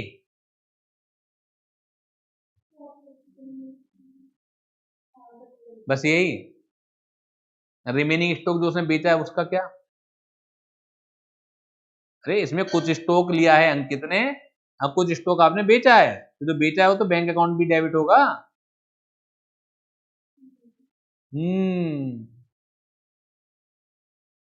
अंकित capital account debit, bank account debit to रिलायंस, एंट्री तो ये बनेगी। अब अंकित के सामने क्या आएगा? 80,000 का स्टॉक था जिसका 50% ले लिया 3% डिस्काउंट पर, तो 50% कितना आता है? 40,000। उसमें से भी 30% डिस्काउंट है, तो 12,000 आपका डिस्काउंट है, यानी कि 28,000 का तो अंकित के कैपिटल के सामने डेबिट होगा। बाकी स्टॉक भी 40,000 का था, लेकिन इसे आपने 20% प्रॉफिट पर बेचा है, यानी कि 48 में बेचा है आपने, तो ये बैंक के सामने आएगा। एंट्री क्या बनेगी? Bank account Ankit capital account debit 28,000, bank account debit 48,000 to realisation account, इन दोनों का टोटल, टू रियलाइजेशन अकाउंट, इन दोनों का टोटल।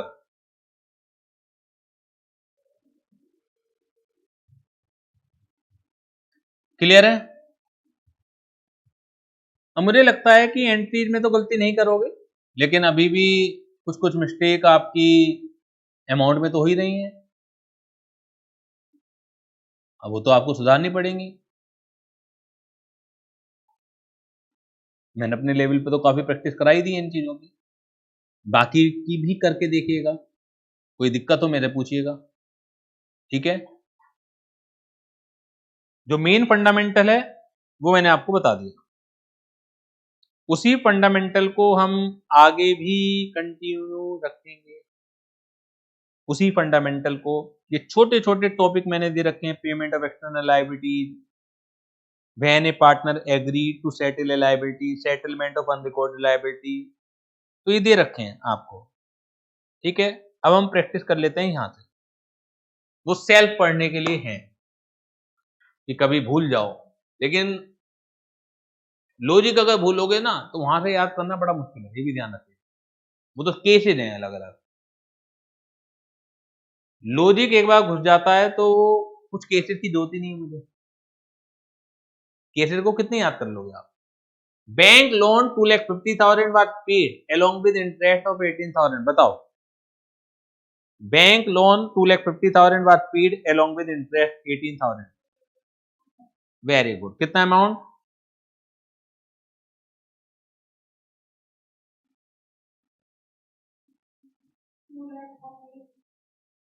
कितना?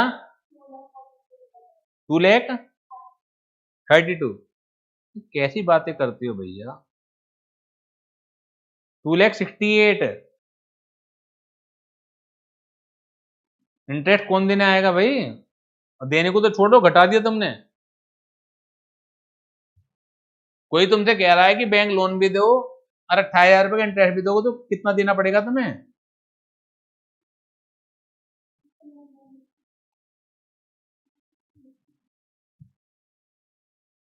ऐसे कैसे चलेगा काम भाई?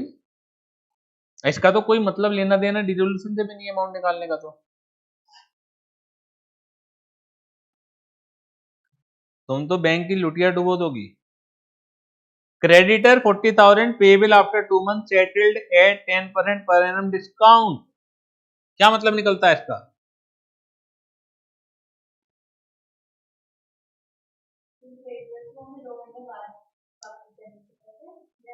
आज ही देने पड़ेंगे। तो पहले तो एंट्री बता दो चलो। तुम्हारी तो भैया, तो क्रेडिटर क्यों कर रही हो तुम? कुछ हाथ में नहीं है मेरे।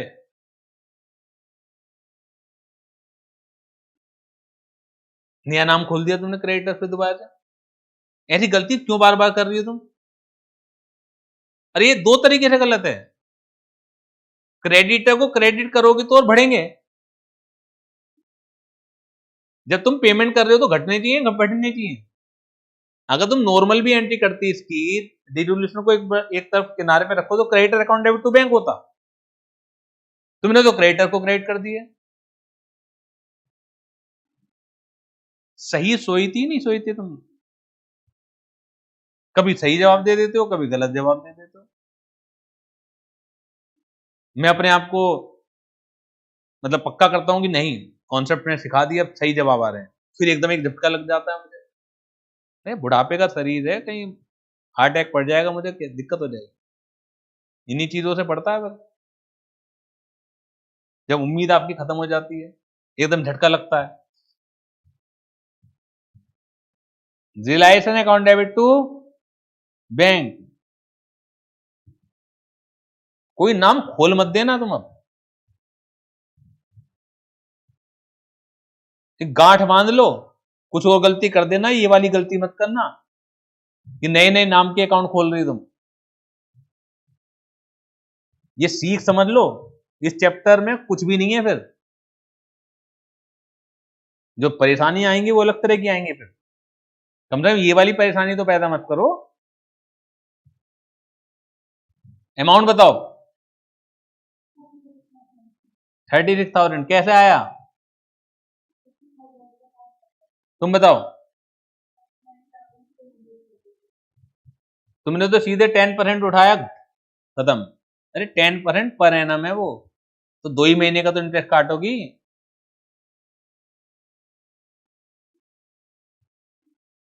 इस तरह की भारी भरकम गलतियां।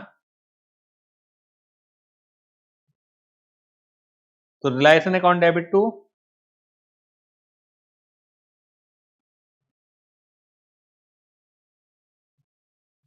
अमाउंट कितना आया 2 मंथ का काटने के बाद? मैं भी निकाल लूं भैया। 4,000 इंटू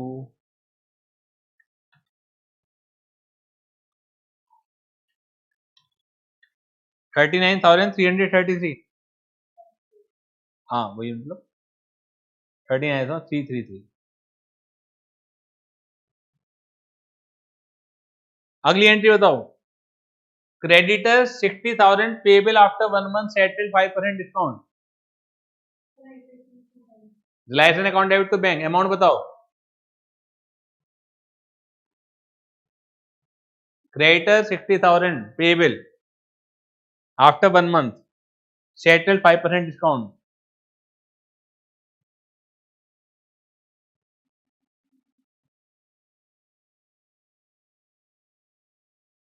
Amount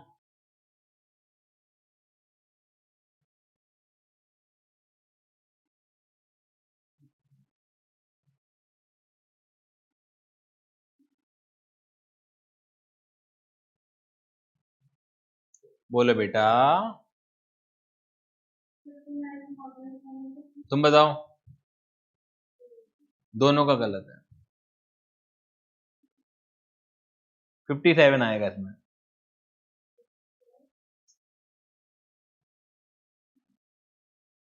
इसमें कहां लिखा 5% पर एनम?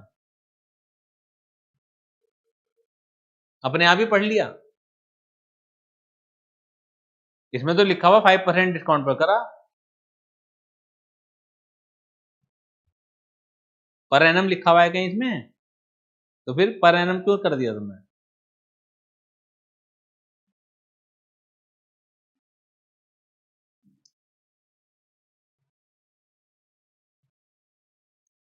नेक्स्ट देखिएगा, partners Rohan paid creditor 5,000, partner capital worth fixed. Partner Rohan paid creditor 5,000। पहले तो सोचा करो कि पार्टनर है ही नहीं इसमें, ठीक है ना? तो क्या एंट्री बनती है? क्रेडिटर को पेड किया तुमने, क्या एंट्री बनती है? क्रेडिटर को पेड किया, क्या एंट्री बनती है?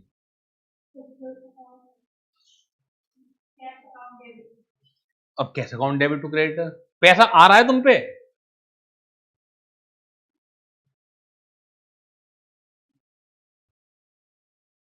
तो फिर कैसे अकाउंट डेबिट कैसे हो जाएगा?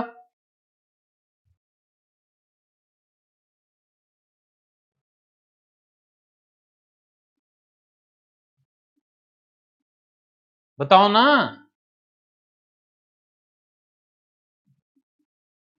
ऊपर क्या बना के आई थी फिर एंट्री? तुम क्रेडिटर इतने बार पेड किए थे, क्या एंट्री बनाई थी?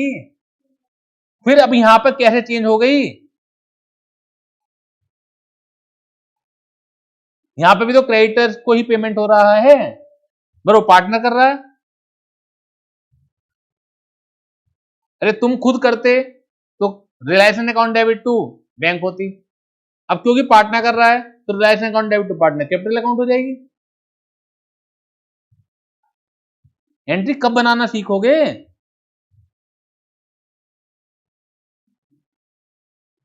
जितना सिंपल तरीका मैंने बता दिया है, कोई बता नहीं सकता। मैं बता रहा हूं आपको, सब क्रेमिंग कराने में लगे हुए हैं। बस 2-4 क्वेश्चन कराए, खत्म काम। ये 85% जो हमारी खेप है जो फेल हो रही है, जबकि एक से एक धुरंधर बंदा सीए में एडमिशन लेता है। हर कोई तो लेता नहीं, हर कोई तो जो 12th कर रहा है वो तो नहीं ले रहा सीए में एडमिशन। तो कहां से आए हैं लोग? इतनी मेहनत करते हैं बच्चे। ऐसा नहीं कि सारे फेल होने वाले मेहनत नहीं करते, मेहनत करते हैं, लेकिन वो मेहनत गलत तरीके से कर रहे जा रहे हैं।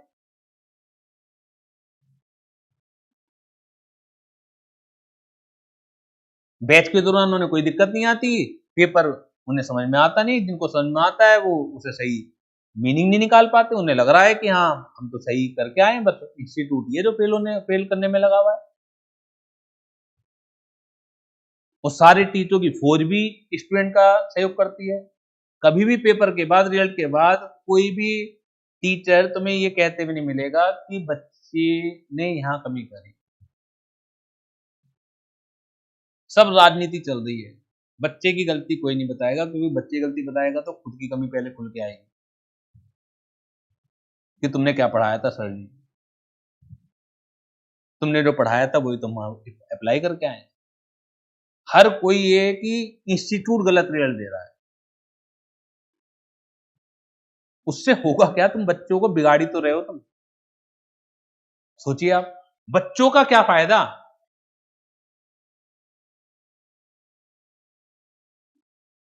कोई नहीं सोचता बच्चों का फायदा। राजनीति बस क्योंकि बच्चों से पैसा आना है तो बच्चों को गलत मत ठहराओ किसी भी तरीके से। बच्चों को गलत ठहरा के खुद की भी चीजें सामने आएंगी। एंट्री बनाना सीख लो। ये यूएसपी है मेरी, ये कोई क्राइमिंग करनी नहीं है तुम्हें। तो क्या होगी इसकी? Partner Rohan paid creditor 5,000, partner capital work fixed. बस अब इसमें सुधार लाना है। क्या सुधार लाना है तुम बताओ? करंट अकाउंट आएगा क्योंकि पार्टनर की कैपिटल फिक्स है यहां पर। तो realisation account debit to partner current account.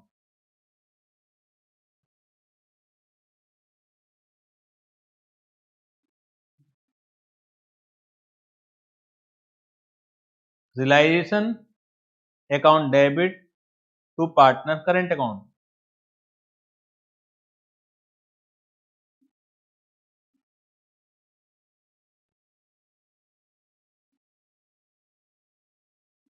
Loan of 12,000 from Meena partner Jyoti sister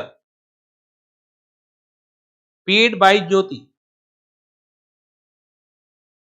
जो मीना है वो तो एक्सटर्नल लाइबिलिटी होगी, जैसे क्रेडिटर है वैसी एक्सटर्नल लाइबिलिटी होगी। पार्टनर की बहन है तो क्या होगा, तुम हो बाहर के, ठीक है। अब वो ज्योति ने पेमेंट कर दिया, पार्टनर ने पेमेंट कर दिया, बताओ।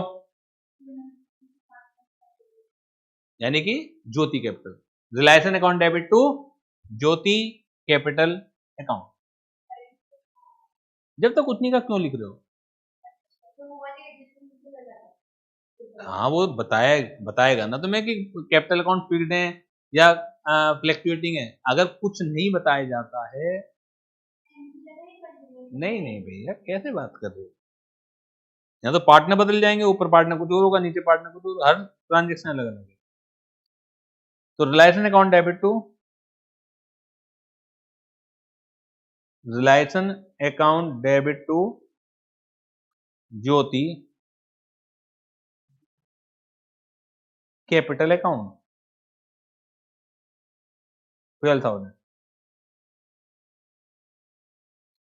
Creditors 18,000 accepted machinery worth 20,000। अब आएगा मजा,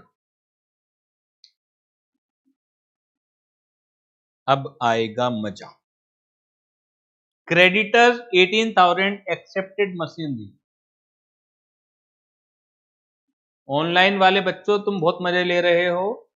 अब मैसेज ड्रॉप करो, एंट्री क्या होगी? Creditors 18,000 accepted machinery worth 20,000।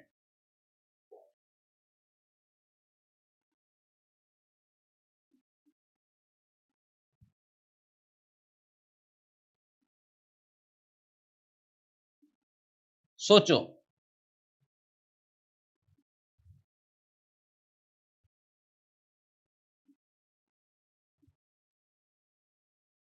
अभी एकदम 51 रुपए का नगद पुरस्कार, कोई केबीसी नहीं, कोई लाइफलाइन नहीं, सीधेबल।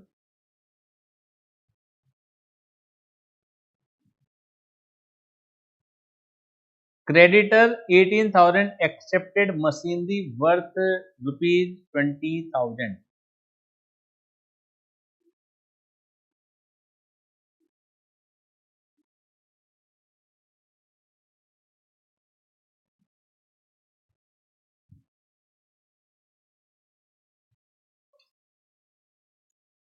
बताइए बेटा, कुछ तो बोलिए, कुछ तो दिमाग लगाइए। इसकी कोई एंट्री पास नहीं होगी, ये बाहर की बाहर हो गया काम।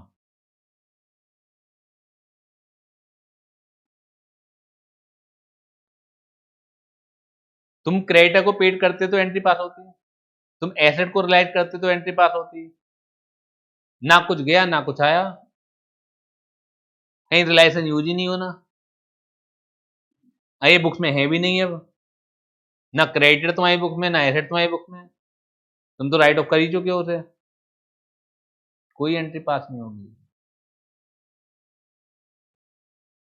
दिमाग लगाना है इसमें कि कहां का दिमाग नहीं लगाना होगा।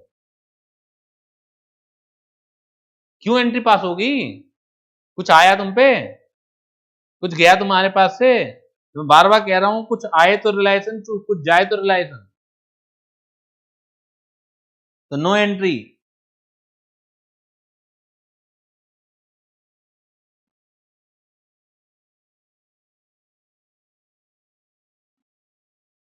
Creditors 90,000 accepted 45,000 cash plus investment 45,000। ये मान के चलो मैं तुम्हें कई गुना तैयारी करा रहा हूं चैप्टर की। नहीं तो होता क्या है, माना दो चार क्वेश्चन होंगे, दो चार क्वेश्चन में एक आध जगह फंसोगे तुम, तो आपको एक भ्रम पैदा नहीं होता क्या? ठीक है, थोड़ी बहुत गलती तो हर जगह चलती है, और हमें ये लगता है कि मुझे चैप्टर पूरी तरह ढंग से आ गया। जब मैं इतने सारे केस दे रहा हूं तो यहां बार बार अटक रहे हो, तो भ्रम टूट रहा है, लेकिन कोई सा भी केस वहां फंस जाएगा। समझ रहे हो दोनों चीजों में अंतर? जितने ज्यादा आप केसेस को करोगे उतना ज्यादा आपका माइंड ट्रेंड हो रहा है, जितने कम केसेस को करोगे माइंड उतना कम ट्रेंड हो रहा है। उसमें रेखा देंगे फंस जाओगे, वो मैं रेक्टिफाई कर दूंगा, आपको लगेगा चैप्टर क्लियर, पेपर में पता नहीं क्या एडजस्टमेंट फंस जाए। Creditors 90,000 accepted 45,000 cash plus investment 45,000। बता दो चलो।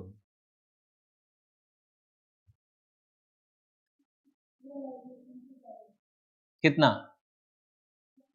Very good. जितना उसने इन्वेस्टमेंट ले लिया उसकी कोई एंट्री नहीं, जितना गया उसकी एंट्री बनेगी। रिलायंस अकाउंट डेबिट तो बैंक। तो घबराओ मत, छोटा मोटा माइंड नहीं है तुम्हारा, बहुत अच्छा माइंड है। ये तो मेरा एक वे है इस चैप्टर को समझाने का कि गलती तुम करो और मैं उस फिर गलती को कैसे रेक्टिफाई होगी वो मैं तुम्हारा माइंड ट्रेन करूंगा। इसे डांट मत समझो, इस स्टेज पे आगे कहीं कोई डांटेगा यार। तो रिलायंस account debit to bank.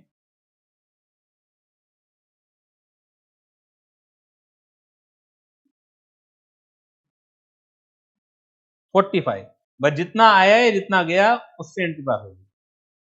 Creditors 1 lakh accepted building worth 1,30,000 and paid firm 30,000। मतलब 1 लाख के क्रेडिटर थे, 1,30,000 की बिल्डिंग हड़प गए हो, तो कह रहे हैं 30,000 हमसे कैश ले लो। मतलब क्रेडिटर पेड फर्म को पेड कर रहे हैं, क्रेडिटर फर्म को पेड कर रहे हैं। बिल्डिंग तो चली गई तुम्हारी, लेकिन क्योंकि ज्यादा की बिल्डिंग गई, कहने को तो ये भी कह सकते थे 1 लाख के क्रेडिटर ने 1,30,000 की बिल्डिंग ले ली, मैं कुछ भी नहीं कर सकता था। ऐसा ऐसा भी हो सकता है, क्योंकि ज्यादा की चीज ले लेंगे वो। लेकिन वो कह रहे हैं कि नहीं, हम 30,000 पेमेंट भी करेंगे तुम्हें। क्या एंट्री बनेगी? पहले तो बताओ किस चीज की एंट्री बननी चाहिए नहीं बननी चाहिए?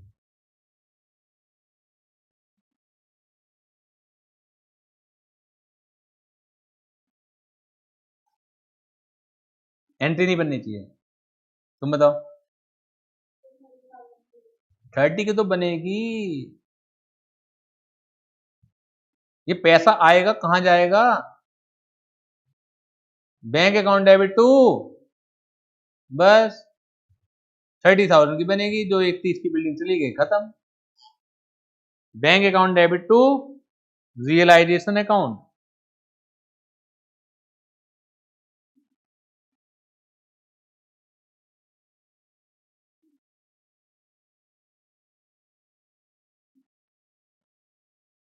$50,000 compensation paid to employ.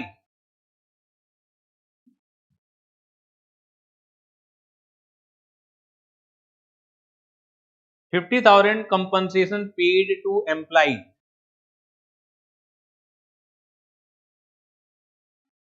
Employ को कमीशन दिया,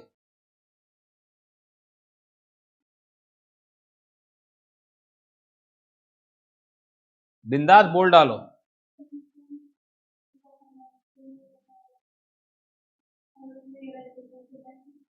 बस बना लो।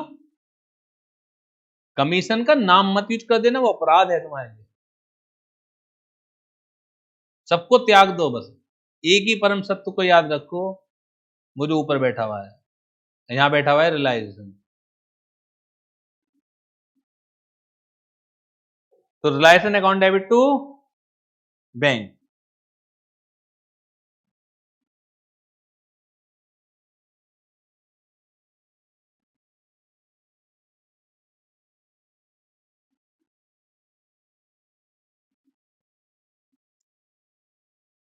Dishonored discounted bills receivable 4,000 paid by the firm.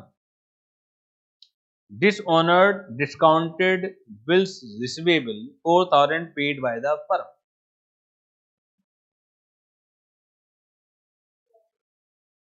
अच्छा, क्या एंट्री आ गई?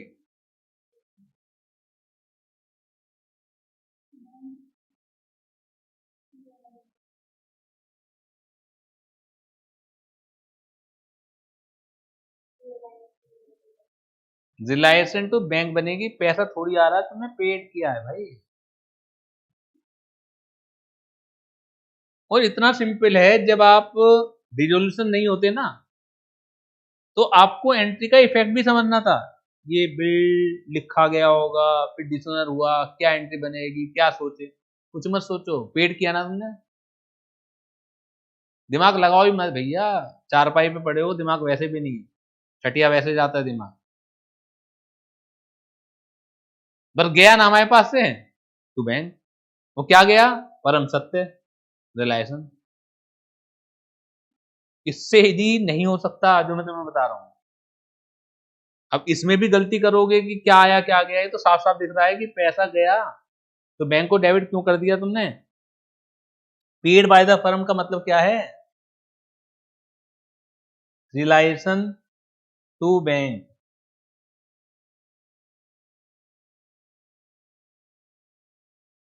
Outstanding bill for repair 2500 paid,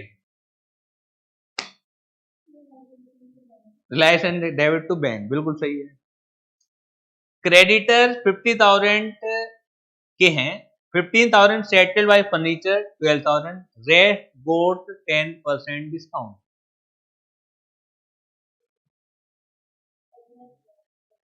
इसका मतलब है 15,000 वालों ने तो सेटलमेंट कर लिया कि मुझे फर्नीचर दे दो 12,000, वो बात खत्म। अब बचे क्रेडिटर कितने के? 35,000 के। उन्हें डिस्काउंट पर हमने सेटल कर दिया, भैया पूरे तो मिलेंगे नहीं, है नहीं पूरे पैसे, पूरे पैसे है नहीं मेरे पास, बताइए। बिल्कुल सही बनेगी। रिलायंस अकाउंट डेबिट टू बैंक, 35 में से 3500 हटा दीजिएगा, 31,500 आ जाएगा। जो फर्नीचर ले लिया उन्होंने, उनका हमें कुछ नहीं करना, जिन्होंने फर्नीचर ले लिया उनका कुछ नहीं करना है,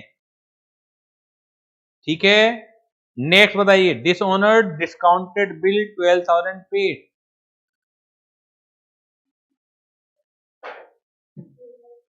रिलायंस अकाउंट डेबिट टू बैंक।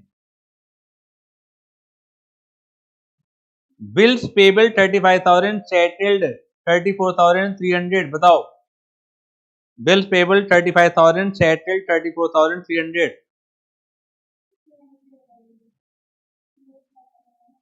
तो सेटल करने का मतलब क्या एंट्री में नहीं? सेटल का मतलब पैसा भी तो देना होता है। कोई हमने सेटल कैसे किया? कोई एसेट थोड़ी दे दी। सेटल करने का मतलब है कि 35,000 वाली को हमने 34,300 रुपए देकर टरका दिया, बस। अब तुमसे मिस्टेक हो रही है लैंग्वेज को समझने में। इसका मतलब क्या है?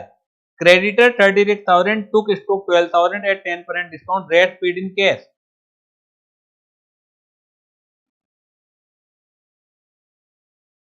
बताइए।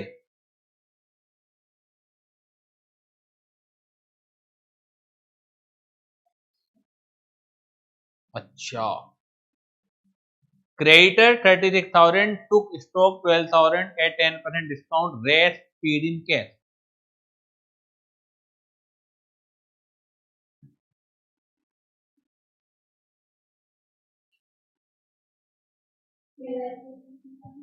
Reliance account debit to bank कितना 24।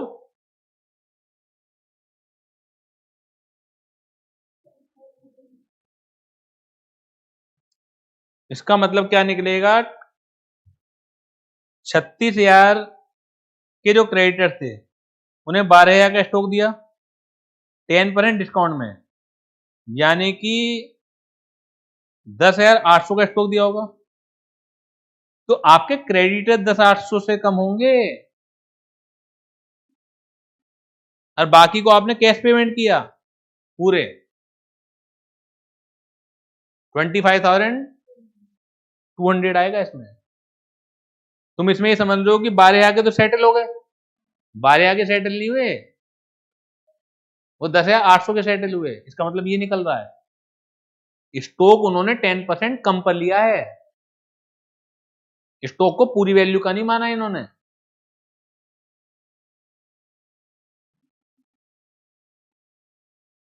ठीक है, अभी बाकी कर लीजिएगा।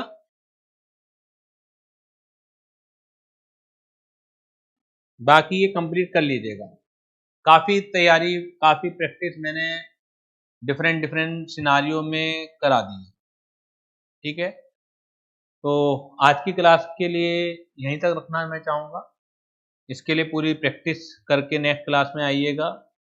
अब कोई मगिंग अप की जरूरत नहीं है, कोई रोट लर्निंग की जरूरत नहीं है, सिर्फ परम सत्य को याद रखना है तुम्हें। क्लियर? पक्का? बाकी रिवीजन के लिए पूरी मैंने यहाँ पे थ्योरी दी हुई है कि आप सेल्फ स्टडी भी आराम से कर सकते हो, लेकिन सेल्फ स्टडी में जो थॉट प्रोसेस है वो नहीं मिलेगा तुम्हें।